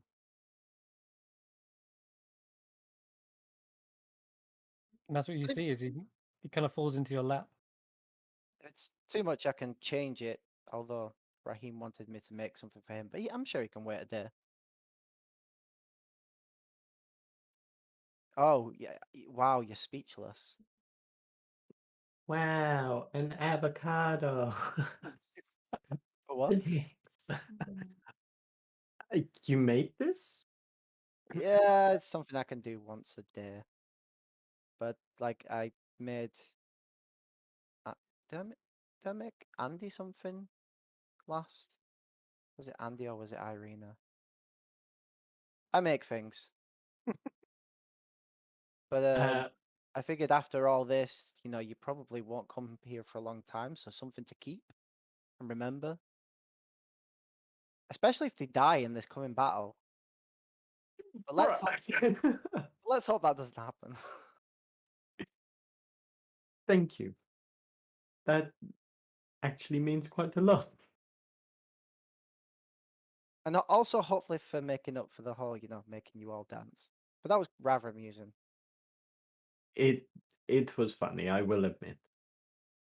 Don't do it again. I won't. But they cheered everyone up. Everyone was happy and, well, dancing, not of their own will, like, but I'm sure they would have. You said it was a crown, wasn't it? Yeah, it's something you can wear on your head. Yeah, With a circlet, I guess. centerpiece is, yeah, like a circlet, like an Aragon crown, but with Okay, goblins. I shall try it on. And if it doesn't suit, I can make it something else. I don't know, bracelet. So, whatever you want. An egg. An egg. You say that, and then suddenly a little head chirps up.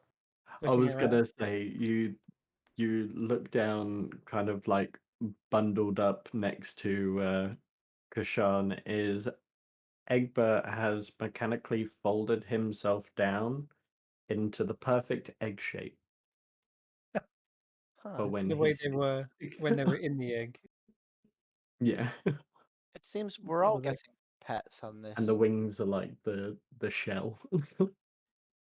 Seems we're all getting pets on this little adventure. He's not a pet. He's my son. Yeah. Yeah. Okay. I've had Egbert for many moons now. Are you saying you don't keep pets for long? Well, not pets, but I try not to keep pets. Llewellyn was probably the closest thing that I had to a pet.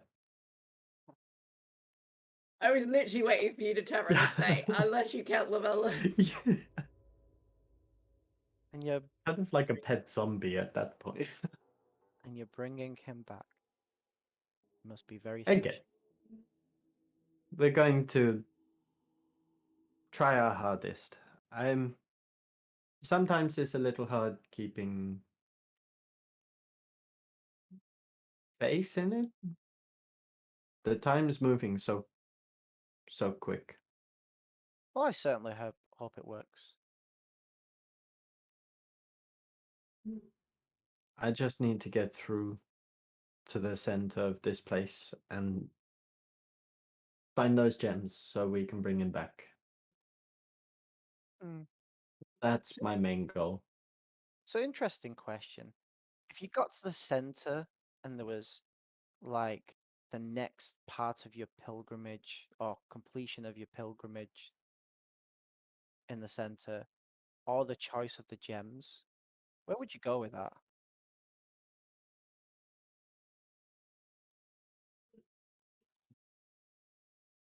Kesh'an goes into a deep thought about that. Definitely my part. I would choose the gems. I've lost far too many people that I care about to let them go over another selfish choice. And I think if Ladovu was in my shoes in that situation, he would make the right one as well. This may be a pilgrimage following his footsteps, but this is my journey. And Llewellyn is part of that journey.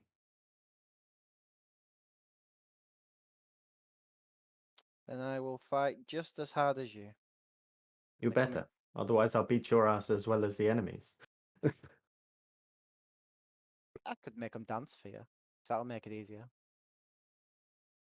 But thank you, Elias. You're putting a lot on the line for a bunch of people who, some of us, you've only just met. Yeah, And well, it was more so because I was gotten out of quite the hellish landscape by your friend over there. But you're decent people. we look after each other here. If you look around all of us, we are one big disorderly family.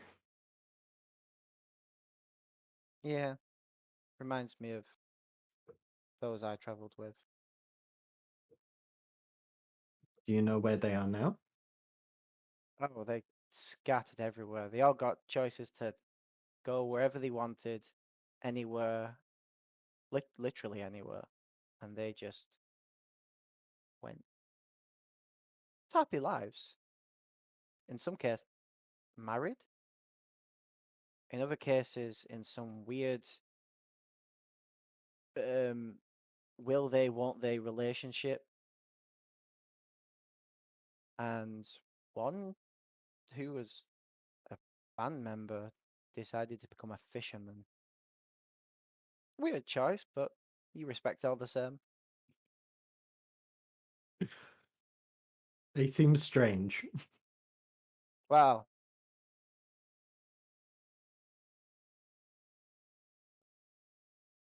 Is Jamey frozen for any? Well, you took that. You took an offense to that. He literally popped. Oh, boy. You're back. Yeah, I don't know if you got that, but I said, well, yeah, one of them was Eirina's sister. Oh. I thought you knew that. I bring out the porky amber thing, the barbarian. I'm pretty sure I did know actually Mm-hmm. when we first met. It's where I got this cool cape from, and I use a bonus action to make it billow. Flap, flap. That seems useful. No, it's just fun. Like, try it. I put it on you, and you can just make it billow.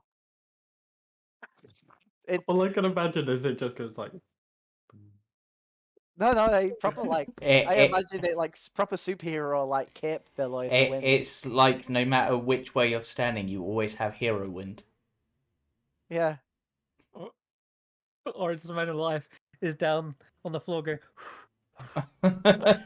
It's one of the most random and useless magic items they've ever introduced. Like, Yeah. like with some of the others, I can think of some useful, like the Staff of Bird Calls, for example. I can think of some ideas for that, or the Wand of Smiles, but this makes your cloak billow. Yeah. Yeah. I mean, What if you more could could you want? shape the way it billowed and maybe use it for like shadow puppets, like just shape the cape in various ways. But I'm going to hand that back. Yeah, I'm keeping that. A friend gave that to me. Yeah. And I make it billow one more time as I walk off. That strange creature. Hi, Egbert. Egbert nods. You hear the little whirring of cogs. Yeah, then I go set up my tiny hut. And I just call out to, well, I just message everyone, just like free abode in comfort for anyone. Okay. My God. Alright, I just saw the picture. I'm looking through the figurines of power as to which ones fit the best. There's one with. There's one which is called a giant canary. it's such a weird item, like the figurines of power. Some of them, it's just like, this one does this, but it also turns into a dragon. It's like, what? Mm-hmm. The canary though is just a little chunk. I had the Let me show you. goats though, and they just weren't that useful. They never really came about Yeah. getting used. Look at the. Put it in Discord. Look at that chunk. Yeah, I'll put it in here as well so everyone can see on stream. Oh Yeah. my god, I love him. Oh my god. Like something out of Final Fantasy VII. Yeah, it's the fat chocobo. You mean this guy? Well, now we know who needs to get that figurine of wondrous power because they have the real life version. They can literally just go when they want to use it, they just pick it up. Yeah, true. Oh my god. Don't tell me you're actually going to give him that though. The giant canary. That's insane. It's hilarious. Oh my god. I want it to be just like a gargantuan creature. Just 5 squares big. Just Fat But- chocobo summon. Yeah. But no, that's I've got another idea in mind for which one it is. For now though, What Thank you. Egbert actually is. Yeah, I thought it was the Egbert rock. is a figurine of power. You knew this. Yeah, I thought it was a rock. I know. I knew he was a figure of power. They I mean, who wouldn't want to be the son of Kesh'an? Come on. when you Like- tried to look through with the exo shirt, your best guess was that they were a rock because they were kind of bunched up in a little ball, and it was hard to see all the angles. But like that was the best educated guess. Yeah. So So more like an exotic version, less of a bird of prey, more like these long tail feathers that kind of curled up and around. It's hard to tell, but they don't look like a rock now as they're hatched. They do look more kind of exotic and flamboyant feathers. They seem to have very delicate Wonder filigree parts. But I sorry, wonder yeah. if there's a way to give him a voice. Maybe. Well, you do come from the town that has all the artificery stuff. Oh my god! I could go to freaking through Yeah. Bridge and freaking find out that. Oh god! I could go to through. Oh no! I don't. Can you go back to Another- Tunbridge? Ooh. I don't want to. I don't want to. I don't. Mm. let's Those are do the it. ideas are swirling around in your head as tiny Egbert sits in contemplation. Meanwhile, we're not going to go into massive detail, but during your dream, Eirina, every time this massive tremor goes off, rather than you waking up and coming out of your dream actually shifts to another vision instead. The tremors for other people are kind of like stirring them and waking them, but as you're kind of wandering the dead, grey desert, the foggy horizon just veiling everything from you, blurring, draining everything. Even the emotions of the stream feel very flat, like the deserts that you're kind of walking on. It doesn't feel natural. And James, could you just mute yourself for a sec? Cheers. And the moment that tremor goes off, boom, you feel like the sand and the desert beneath you just suddenly cracks, fissures open, and you fall through. You're getting closer to this tremor. You can hear this crunching of rock. You can hear something moving and grinding. It sounds more like a drilling sound.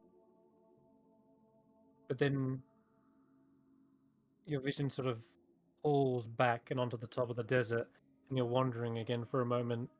A few hours pass, and then another boom, another tremor cracks. You fall down again, and give me another perception check whilst within this dream.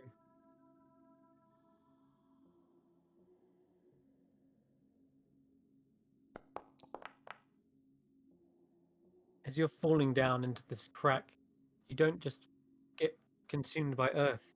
You instead this time fall into what looks to be a massive tunnel. It's pitch black, but you can feel around and sense this kind of round, cylindrical tunnel. It doesn't feel rocky. It feels almost kind of smooth. Feeling around, the rocks have been reduced to powder and rubble. And the tremoring, that sound coming from one end of that tunnel. In front or behind? Who's to say when you're in a tunnel what's behind or in front? Depends Okay, which way you're going. Is it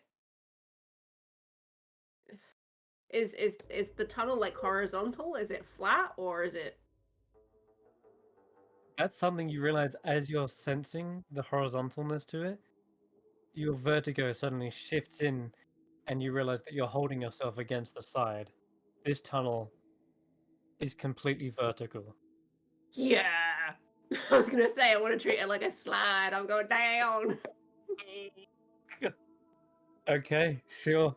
You begin sliding down, letting go of the gravity that your mind wheels itself, you realize this is kind of like a shadowy earth elemental plane in a sense, and that just by letting go, that gravity suddenly pulls and redirects down, and you fall sliding through.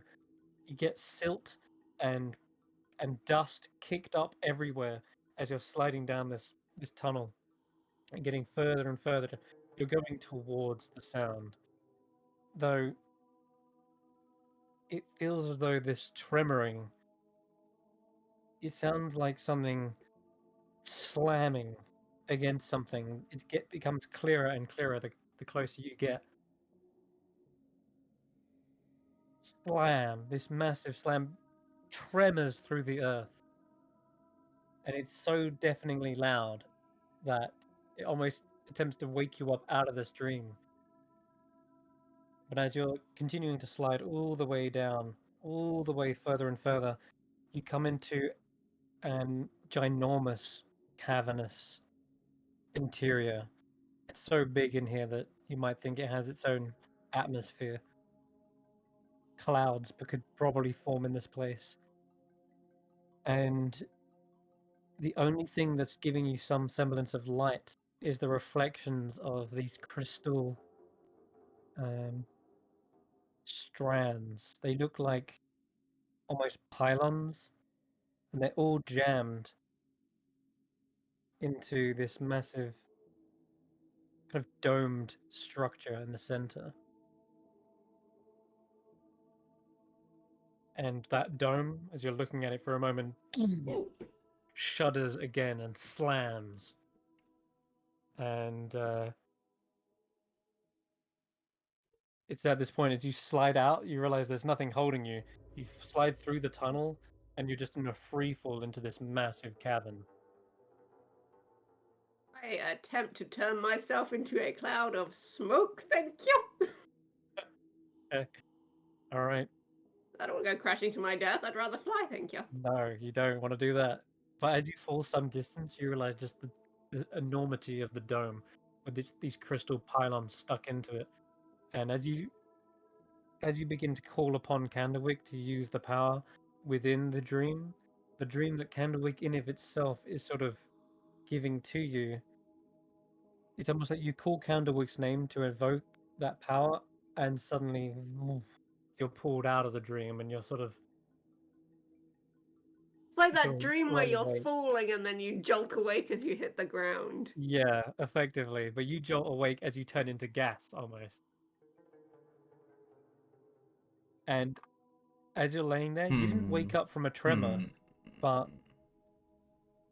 you wait a moment, and as you're perhaps trying to go back to sleep, feel your entire body is cold to the touch, trying to warm your fingers up, and then suddenly you hear that distant, thunderous tremor.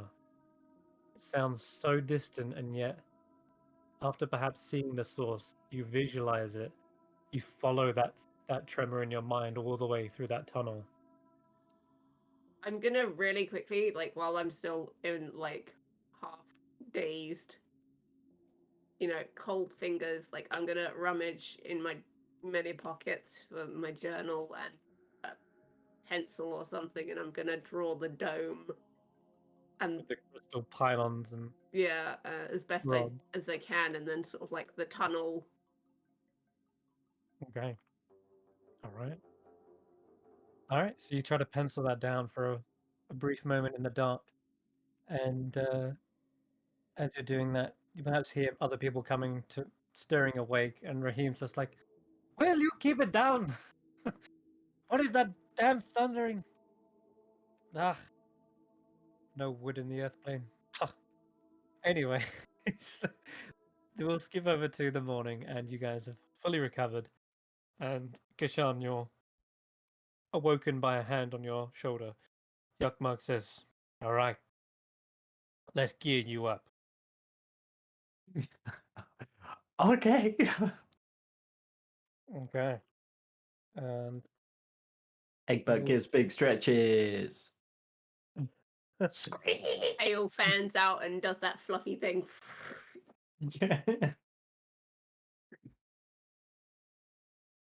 pokes a nearby goblin's eye out. Like the works. Has anything changed with Dr. Octopus? Oh, octopus. Yeah, you can roll me a D100 for that, and I've got to bring up. Yeah, you realize now it's nothing to do with the areas or the regions you're going in, but when you wake up is when it seems to be like a new day. It has changed. And tell me the number. 78. Okay. I've got to find my thing. Okay. Well, sorry, did I say D100? I meant D41. Oh wait, what? Yeah, yeah. This- No, I've kept it at D41 last time. It was a very strange roll, but yeah, we'll scrap that one. Three this time. Okay. 3. Gotta scroll all the way back up. 3 is okay. Oh no. Is this gonna be one of those situations where everyone finds me being choked by whatever this is in my sleep? You find that a big portion of the Elias rock model has been reduced to powder. Yes, I'm afraid to say it, but where Elias's backpack or bag of holding would be, right? It seems like that's just turned into a fine powder. All the tentacles as well. They've just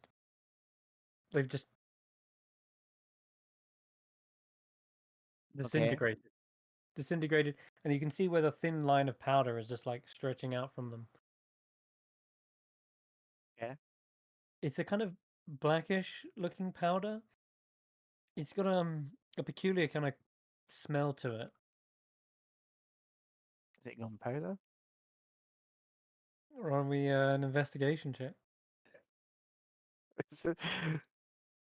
You said black powder, and I was like, gunpowder? 32? It's gunpowder. Oh my god. It Don't is. touch anything, Eirina. I am gonna. How much gunpowder? Start scraping it off the desk, and you're like, there's enough portion for like a bang, like a decent size. Don't spook bang. Eirina, whatever you do. Are we talking like? Does it seem like it'd be enough for a fireball or? No, it was a handful, right? You got a pet rock. If you imagine some of that is turned to powder, we're talking like 2d4 worth of fire damage. 2d4 with a gunpowder fire damage. So if you It's a threw very that small on amount. someone and then Eirina hits them, Oh. It's enough for Oh. it's a bang, but it's not like a explosion. Yeah. That's a lot of damage. Does do we know anyone in our party that has some sort of range damage? Maybe we can turn this into something that explodes into like an extra 2d4 damage. Like, In Weep they were starting to incorporate uses of muskets. This would be ammunition for it. Or if you did want to just set a fuse and watch it go bang, then yeah, it's like 2d4 and a dex save sort of thing. do you think I'd be able to blow a door open with this? Yeah. You could Destroy- probably use it like a small charge, yeah? Hell Didn't Like a breach. Llewellyn have a little pistol? No. No. Who am I thinking of? Another game, perhaps. I don't know. maybe one of the pirate crew. I thought someone within the party stole one. That sounds like from the one shot, because Sharkbait had a little flintlock. No, I believe Elravan did also pocket a pistol.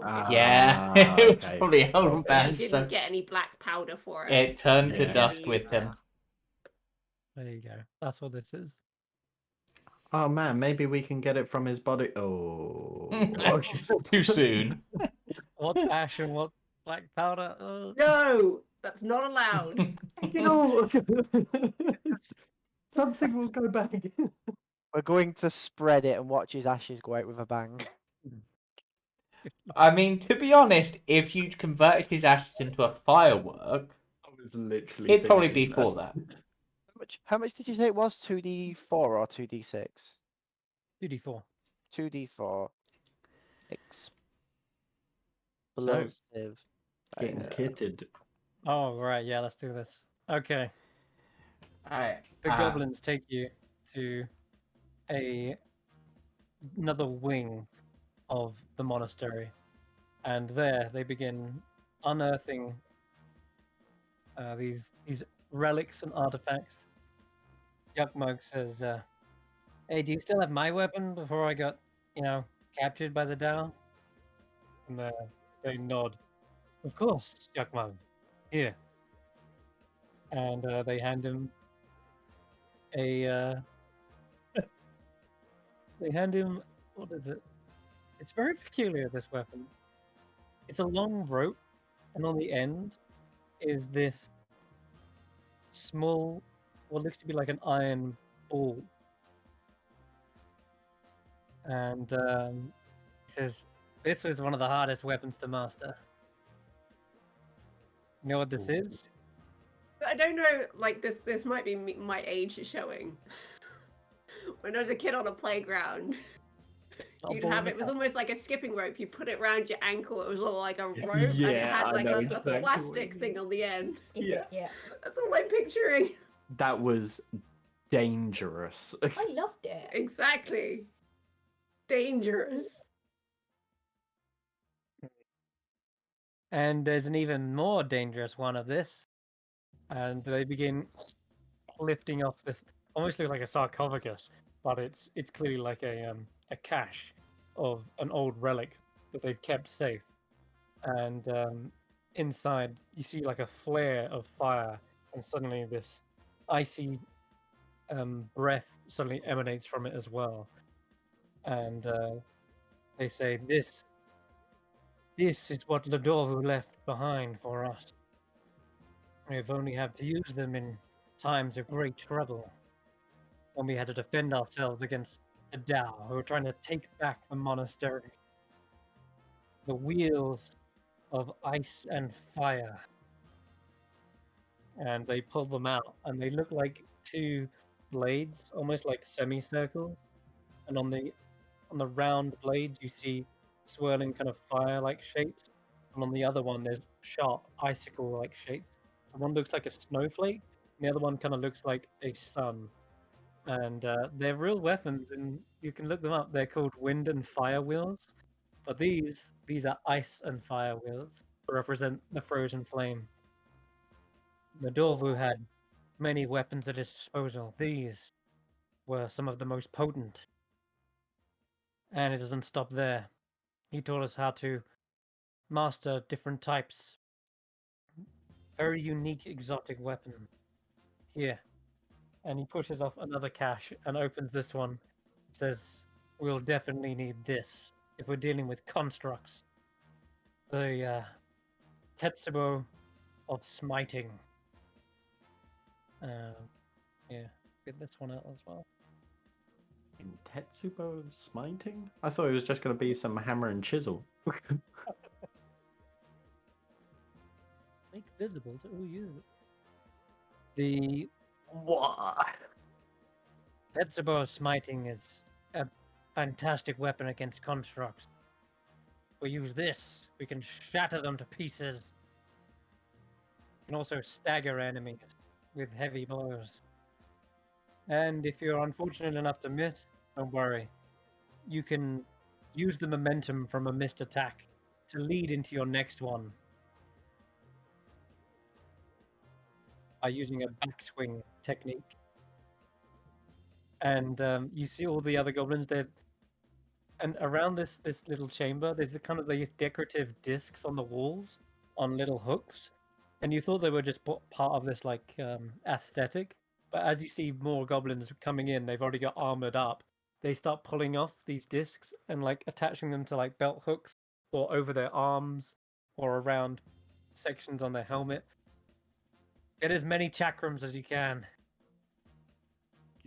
And yeah, you see, and this one's reserved for you. and they hand you a special chakram that looks like it's got an extra sheen to it. It's this metal disc, and got these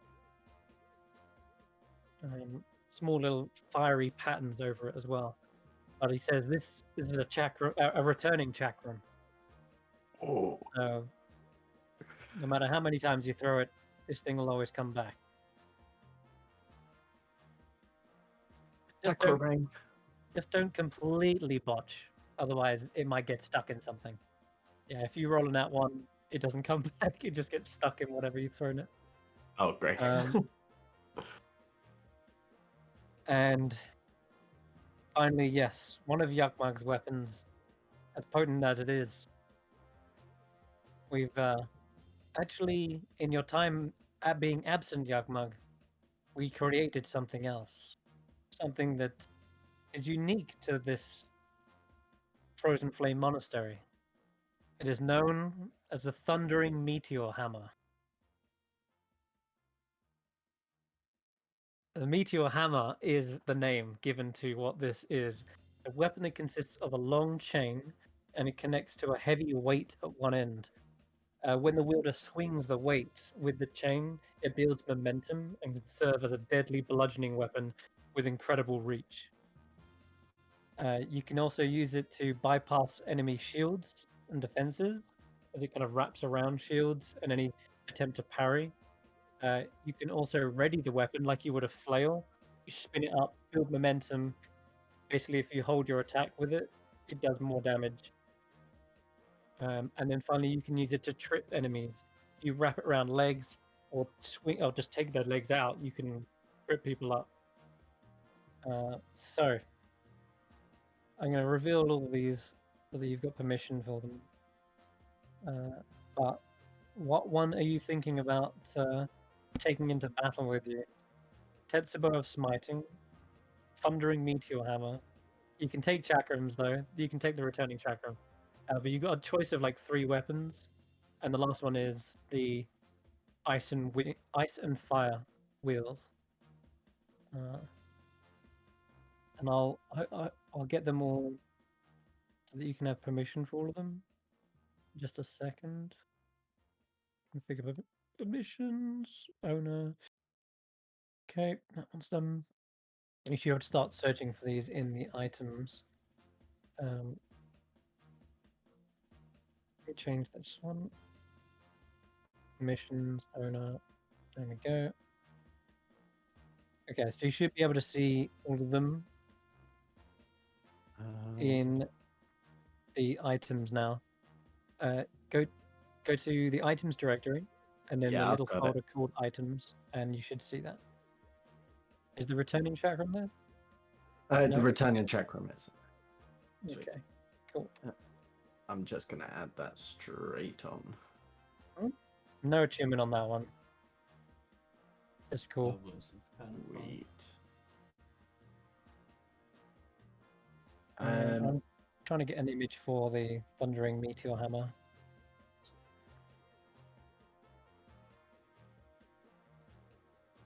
It's such a unique weapon. There's very unlikely very little images for it.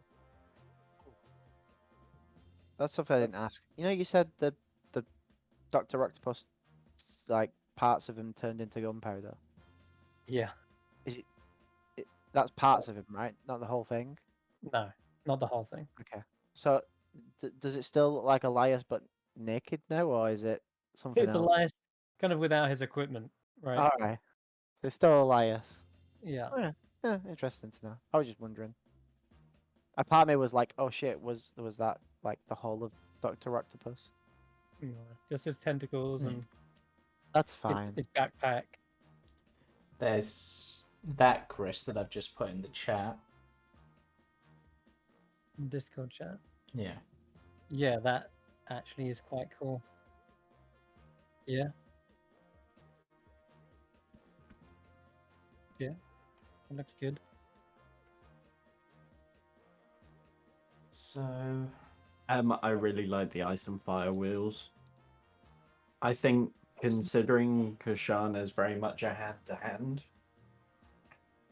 apart from his staff, of course. I think that would actually, yeah. Then you Make can more drag that onto your sheet.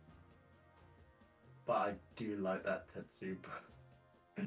That's about it's pretty good. It might be useful. You could perhaps like borrow it if you want to take out some constructs.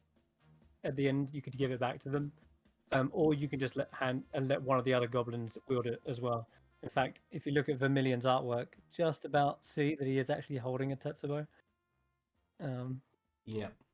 Yeah. I'd probably give that to somebody more fitting. Okay. The ice and fire wheels definitely scream Kesh'an. Wait, they're yours, my friend. Wait, the Thundering Meteor Thank Hammer you. lets you cast Melt Minute Meteors once a day. That's such a... Yeah, almost forgot. There's a little thing. I forgot to mention about the meteor hammer. Yes, once per day you can cast Melf's minute meteors from it, and there's these swirling balls of fire that circle around. They do use your bonus action to fire, but it's an additional ranged Yeah. weapon, effectively. Considering its name, do they do thunder damage instead of fire damage? I hadn't thought about that, but Or do they do cold damage, like it's a frozen meteor? Like frozen flame? potentially, I hadn't thought about that until just then. They could do 1d6 fire, 1d6 thunder, perhaps. Yeah. But oh, and one thing to note about the ice and fire wheels. Normally, you can actually wield one alone, and it just has +1 to hit and 1d6 extra fire damage, or cold.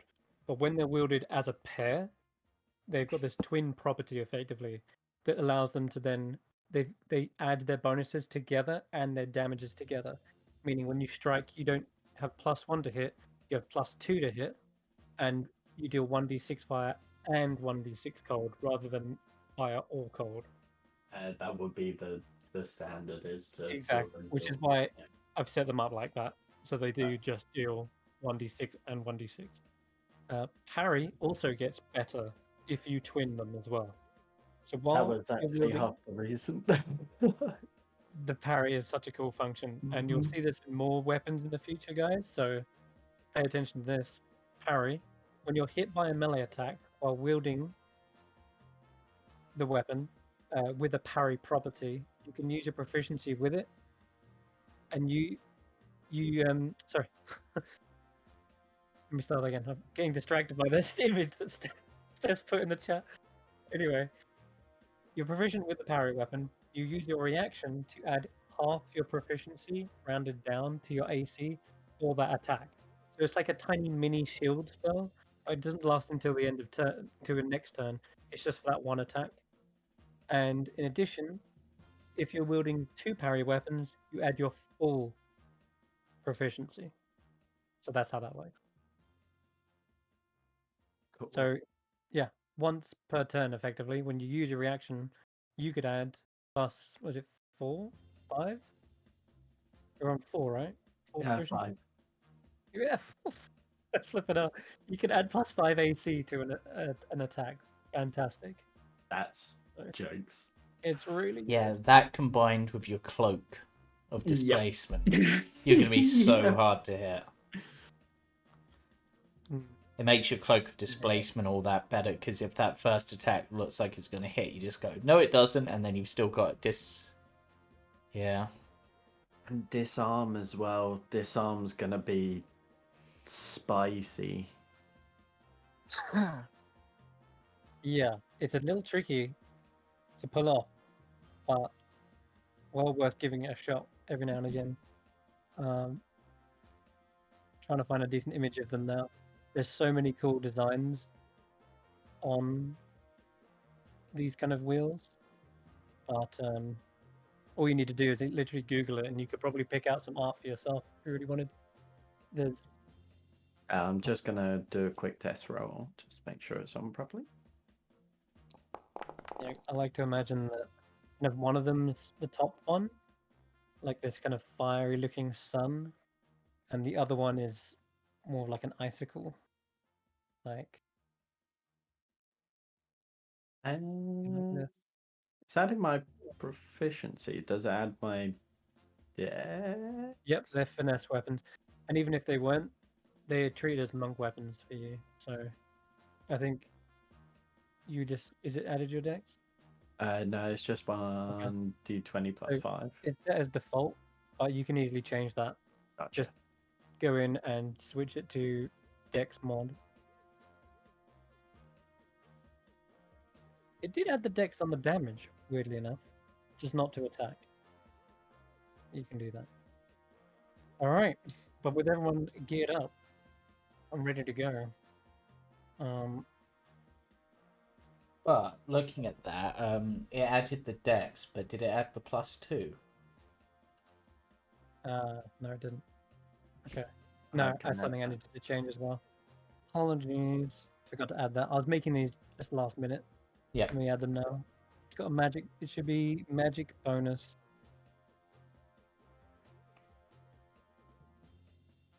Where's magic bonus? Oh no. Oh yeah. Let's try this. Sorry, guys. No, it's fine. There we go. Where's magic bonus? There's attack roll. I don't think there is a specific magic bonus in the case of the +2 geode flail. No. I've used the attack roll bonus and then added an extra 2 That's in what the it is. damage. Yeah, that's what it is. Okay. And I'm Actually going to kinda change it to be. It's actually kind of surprising there isn't just a flat magic bonus. It's actually one of the few things that Roll20 has over this. That's mod. Okay, I've set it up now. Let me Oh, just see. it your also sheet. needs +2 on the damage. Right. Sorry, I'm going to do it for you. Go. That's all fine. Awesome. So yeah, Kesh'an will just start swinging wildly with speed and not strength. Heck Yep. yeah. And then Karius just starts winding up his geode flail. It's kind of funny. Yeah. Between me and you, we now master 3 elements in terms of our weapons. I'm not used to throwing weapons. The throwing weapons should have an animation tied to it as well. I'm going to set up animations for the others, but give it a shot Actually, on like. that's a good Yakmog. question. Does Sorry. I'm just wondering, does my flail have an animation? I kind of want to test it. I don't think I've added. You can try it. I don't know if I've added one or not. I'm Can't just going to remember. try to hit Lost to Earth because he's next to me. Let's grab your tokens. No. Thank you, everyone. No, okay. No, can try I to can add add one. that. I know what Yeah. I'm doing for that. So, did it throw anything, Cam? It did, yeah. Can you... Wait, who are you targeting? Elias. Oh, Elias. Yeah. So let's Oh. create some distance from him because you can see it better as a ranged attack. So, throw it again. And I'm going to have to change the details on that so it doesn't spam the chat. Oh my god, crit! Nice. Yeah, did you see it like fly out and Yeah, flies back? that Yeah, was cool. there you go. It's pretty cool. Have you not made tentacles fly out of Elias yet? Tentacles? I can try and make tentacles fly out of Elias. To what end? I'm not sure. His rod. Of course, it's Rod. Yeah, I can set up animations for everything. It just takes a little bit of time to sort of go through and edit them. Or a whip. Let's just make it a whip for But Decency's re- sake. yeah, decent. Right, I'm just going to test that my animation works. Elias is the best character ever. Lost That I've it had. there. Try it on another guy. Try it on Yakmug. Where's Yapmug? There he is. And go into a melee next to him. Yep. I did see something. Yeah, it's a tiny little flail. You can actually increase the size of it, and I would suggest to do so because Yep. it's a big geode. But all right, those are all the weapons sorted. We'll play around with animations out of game. Cam, I know you said you wanted to jump out early, so if you wanted to. It's all good. It's Okay. it's gone past anyway. All right. Well, then, in that case, we will press on. The goblins say, right, these Carnifex boys, they are dangerous. They're pretty big as well. I've never seen one smaller than medium-sized.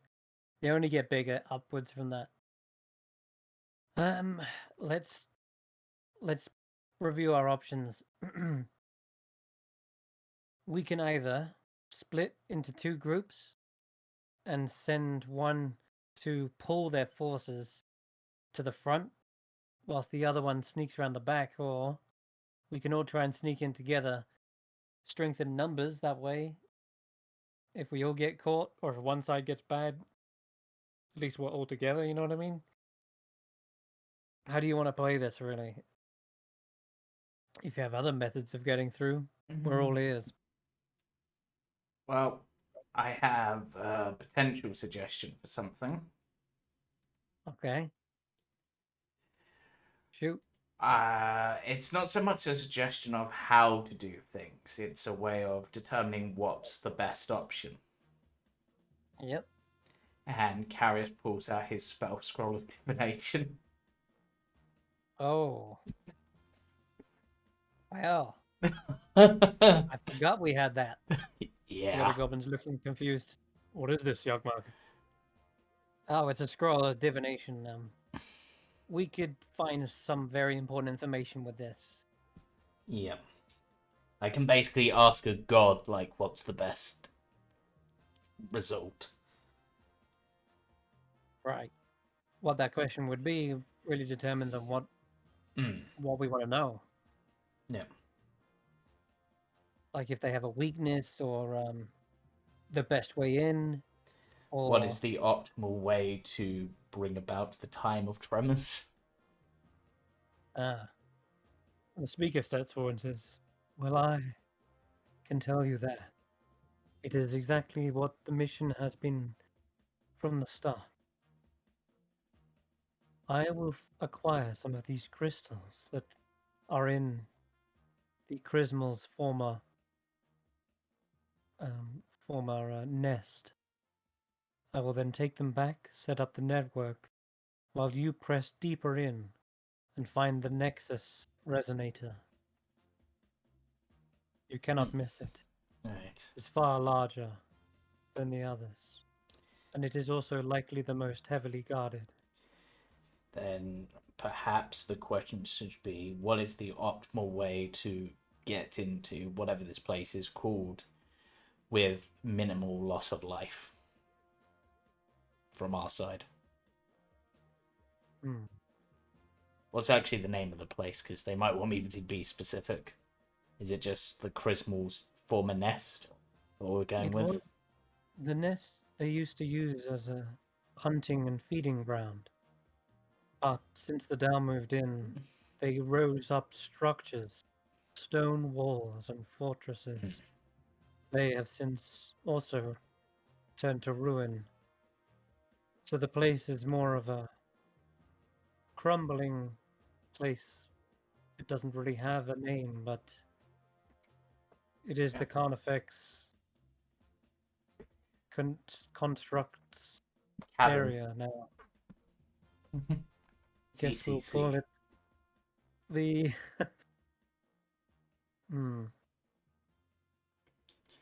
Well, I suppose the best thing is, what is the optimal way for us to get to this nexus point with minimal loss of life would probably be the best question. Unless anyone's got better ideas. we'll call it a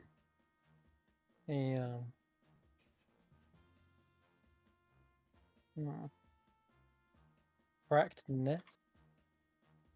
Yeah. Right.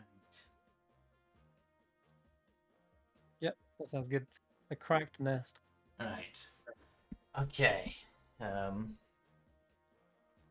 Now, this obviously, is a... I don't think sorcerers get access to divination. I'm pretty sure this is only a cleric spell. But I'm going to check just in case, because if I can use my charisma for this, it is much better for me. But... okay. Nope, it's just a cleric spell, so I have to use my wisdom. Okay. So I will use my inspiration for this in order to give myself advantage, and I Need would help? request bardic inspiration as well, because this is an expensive spell and I need to get at least a 14, and I have a +1 to wisdom. So, alright. Yeah, I can pop you with a bardic then. Okay. So, right, so I'm going to begin casting this unless anyone has a better idea for a question. Eirina, you've kind of got the whole knowledgey sort of thing. I'm thinking the question should be, what is the optimal way to get to the crystal nexus with minimal loss of life from our side? That sound good? Yeah, no arguments from us goblins here. Alright, let's give that a go then. So, yes, I click that and it pings it into the chat. Yeah, okay, so that's pinged into the chat, so you've got all the details. DC is 14 because it's level 4, right? yes. Okay. It's a divination. Yeah, it's a cleric only spell, unfortunately. Yep, 4th level. Yep. 14 DC. There There it is. 16. Very Used nice. my inspiration and it seemed a good use for it, and it's an 18 with the bardic inspiration. That was with that. You wouldn't have made it without the Mhm. inspiration. And that would have burnt out the scroll, so. Oh, yeah, it would have been bad. Okay.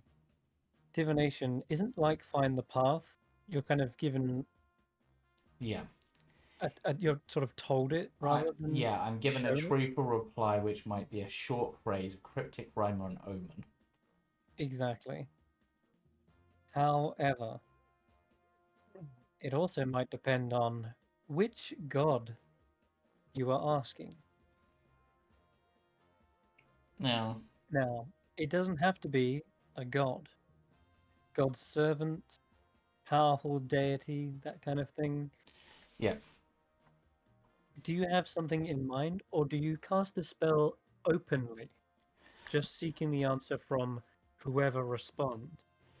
See, Karius' initial thought would be, and I think I'm probably go with this, it'd be his own goddess, whose name slips my mind, because it was a custom one that Dan created, and I can't remember the name of it off the top of my head.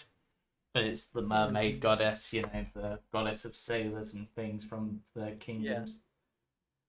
That's who you think initially, and then you're like, But I'm wondering, because my sort of thought is that water is something that flows through cracks, expands, and breaks the earth apart, and sort of going for that water conquering over earth sort of thing. But it can be any higher being. I'm trying to think of higher beings that Karius has any links to other than that. The other examples that come to mind are the primordial dragon thing that we met. The spark of conflict, like literally ask conflict itself. You want to ask conflict for the least conflicting way. Conflict wants to tell you the easiest route. That is going to be. These are ideas. See, if it God of War, how do we minimize loss of life? If it had been Elravan, then potentially I could have asked Patience. But Karius doesn't have that link. And is Patience omniscient? Do they know about a Yeah, tunnel exactly. within the Earth plane? So I need something tied to the Earth plane. Or perhaps... What about the god of rock? As you're Jack Black. casting this, Karius, you do feel, as everyone does, that deep thundering tremor that is just ever present here. And it kind of almost it probably was where you were nearly failing the casting, because you were like feeling the tremors, it's like shaking and wobbling all over the place. And suddenly you have to use that inspiration to dig deep and really fully finish the spell. But yeah, that tremoring nearly threw you off. But that is a constant, ever-present thing. Yeah, this is gonna be an interesting one. But no, that doesn't work either, actually. Not quite, because that would be knowledge Karius doesn't have, but I have. That wouldn't work. So I think, phrasing it slightly, calling out to his own goddess, because I'm sure there is a better one, but names are not. But You it's have to come up with a name. You can no, literally but cast this and see who responds. yeah. Karius is a cleric. I'm just thinking for a moment. You know what? I know who I'm going to call out for. He's going to look at his belt and I think, if my memory serves me correctly,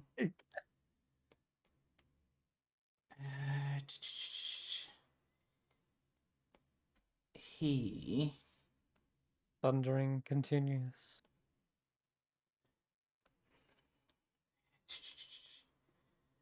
He is going to call out to the dwarf god Moradin.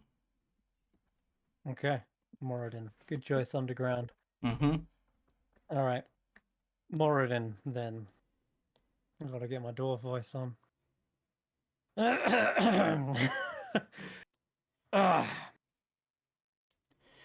Because they're Been a long time since a non-dwarf has contacted me, but since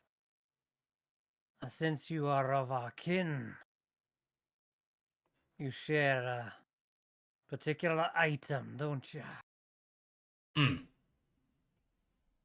Yes, I was thinking of who best to think of ways through deep, dark caves and tunnels, and who better than the chief god of miners and engineers.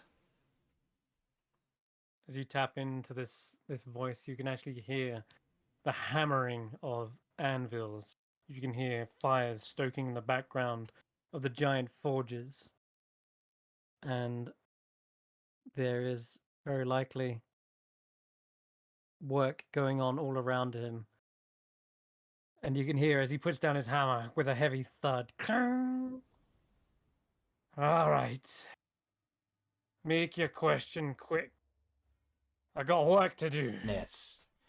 We... Nice belt, by the way. Thank you. It was a gift. We... What's the right word? We are... I mean, you've already asked the question anyway. Yeah, but I'm just gonna phrase it properly. We are seeking to liberate the plane of Earth and break the shackles that have been forged. In order to do so, we must bring about the time of tremors. And to do so, we must break into a place known as the Cracked Nest and reach a nexus crystal linking many other crystals.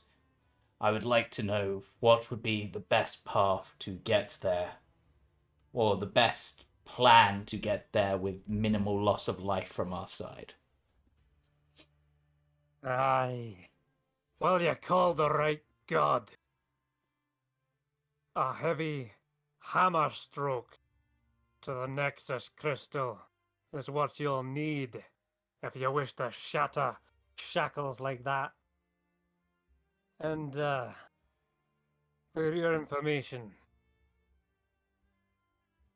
those shackles weren't forged by any dwarf. They weren't forged at all. No. Those shackles are more like stakes driven through the heart, driven through the limb.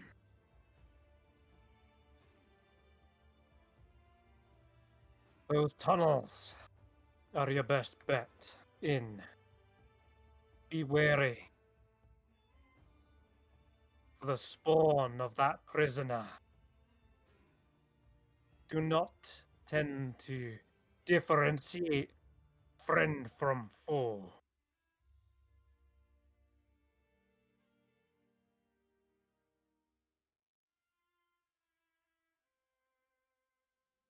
You will need to work your way into the heart of that city.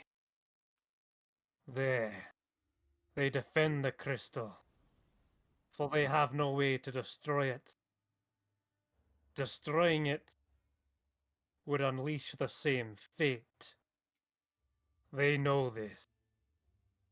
The Tao know what they keep locked up. It will be heavily guarded. You may get close, but there is no safe way in to that chamber which holds and houses that crystal. You'll need to get in by fighting your way into that final chamber. You understand? You have to fight for freedom.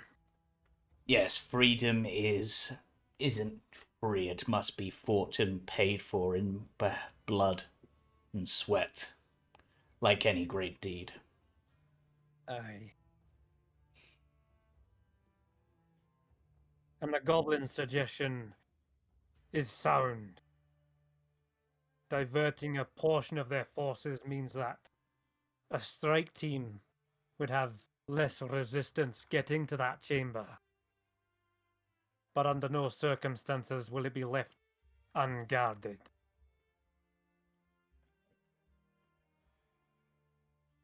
Now, go with my blessing. And you actually feel like the hand reaches out and grabs a hold of the geode that is in your grasp and lifts up. And for a moment, you feel the great weight of that rock eased away. And you hear this heavy anvil sound. Whack! Whack! The clangs echo through the deep. And you hear this spark of fire. There. Now you have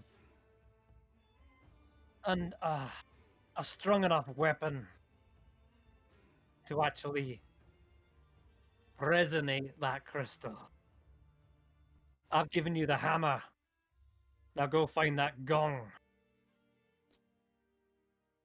And keep working on the beard. I will. It comes and goes. In fact, you know what? Just because it's that thing, I'm going to roll I think it's a D2, I think. It's basically a 50% chance, isn't it, for it to happen. Where is it? Where the heck are you?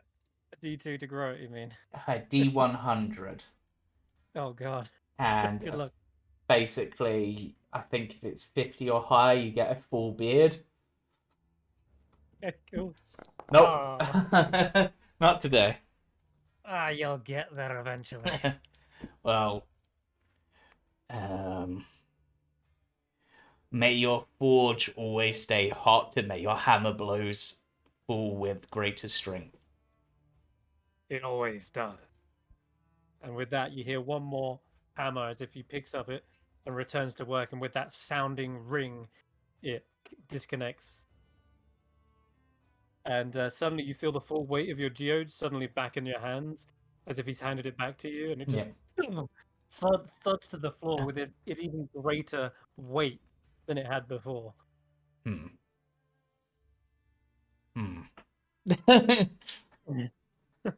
Well, okay, so I've spoken with Moradin. He seemed a good choice, and the plan of diverting the forces, if goblins, disciples of the Frozen Flame, I suppose is a good title rather than goblins. That's us. Yeah, if you go in through the front and draw out their forces, we'll go in through the tunnels. Apparently the spawn of the prisoner, which I think is the Earth plane itself, don't tell friend from foe, so we'll have some dangers. But our best bet is for you to draw some of the attention away from the central chamber so that we can fight our way through and use this. He sort of goes to the geoflower, which has been blessed, in order to resonate with the crystal and cause the tremor. Mm-hmm. All right. We're gotta get out of the drawer. The goblins say, "All right, well, sure, we can do that. Yeah. We're a fighting force. We know how to work together, and we'll be the big distraction. We'll say. Yeah. We'll have to fall back if it gets too dangerous. Of course, but if you can weaken their numbers, draw them back, you know. Yeah. Our goal is to just draw them out, right? Yeah. If we draw them into smaller tunnels where we can fight them in a tighter space, like a bottleneck, that'll work to our advantage. Maybe even back to the maze. Yeah. The maze could be a good shout. Meanwhile, you guys are going to go through the tunnels. All right, well. Hopefully you don't come across as many then. Yeah. All right. This probably seems like as good a time as ever to help keep you guys safe. I use the ring of spell storing to create 10 good berries. I Oh, give one to each of them. Stay in formation. If one of you goes down, you pick them up with this and drag them to the back of the group. They understood. become ranged fighters from there. And just sort of looks to Lost to Earth. Do you want to just wait here whilst we do this? As you know, you've got the breathing troubles and stuff. Yes. You're a cook. Maybe cook us a victory feast for when we get back. I will. Sounds good. What about Raheem? With his breathing troubles. It is an issue, but I don't mind staying behind if it seems like the safer option. I mean, I'm good at sneaking into places, but yeah, not but good at breathing. it depends on whether or not you're going to be able to breathe. I can't keep turning you into a cloud. Right. Looks like I'm helping cook. Also, it means we don't have to try and find you when you go walkies by yourself again. Hey, I got kidnapped, or I came out of the walls. In fact, be careful of that. Walls are not safe in this place. And how many times have you got yourself into trouble in your lifetime, would you say, Raheem? At a rough guesstimate. Don't have enough fingers Don't for have that. enough fingers and toes for that. No, especially since my legs got chopped off recently. Right, so you stay put. Plus, as much as I'd want to give Raheem the same treatment as whatever to Earth, I think it'd be awkward to be making out with Andy's dad. to keep them alive every couple of minutes. Yeah. Karius just sort of, for a moment, looks at the magic dice he has and he's just like, no. He had an idea, but he's just like, no, that's really risky. Bring back some crystals. I have an idea. Crystal violin. Going to make it happen. All right. With that, then, formations are up. Kesh'an and the Kiasters going in through the Sarthak tunnels, and as well as the speaker will be joining you because he needs to get the crystals as well. And meanwhile, the Frozen Flame goblins will be heading to the front where it is most heavily guarded and going to draw out as many of these constructs as possible, giving you less resistance, and and then only have to deal with the ones guarding that central chamber. So we'll end the session today here, and everything's all kind of prepped and ready. In fact, I'm even tempted to drag you to the next map, but we'll save it. Oh, I'll give the other 2 good berries, one to Eirina and one to Andi, because they stay back. So then I can focus on healing the people who's going to be fighting at the front. Yep. So if they do happen to go down, at least they got a good berry each that they can feed to each other. You heal? Yes, quite a Good lot. berry. Somehow, as a bard. Oh no, because we got it put into the Ring of Spellstoring. Oh right, that was ages ago, wasn't it? Yeah, it's one of the 3 things I got put into it. Still got locate object for him. We want to look for the diamond. Who cast good berry into that? I think it was the water genasi that we met. That was played by the person who Opal. Yeah. Opal. Yeah, with Opal. Wow, that far back. Yeah. Cool. Okay, well there you go. Opal coming in to help Yeah. out. I Help like me to get think that saved the from good Goblin berries Guard. actually look like little opals. Yeah. Awesome. I miss All right, guys. berries. We're gonna let these folks get to sleep, and we'll tune in next week to actually begin the dungeon crawl. Yep. So see you all then. Bye for Bye. now. Bye. Bye-bye. Bye.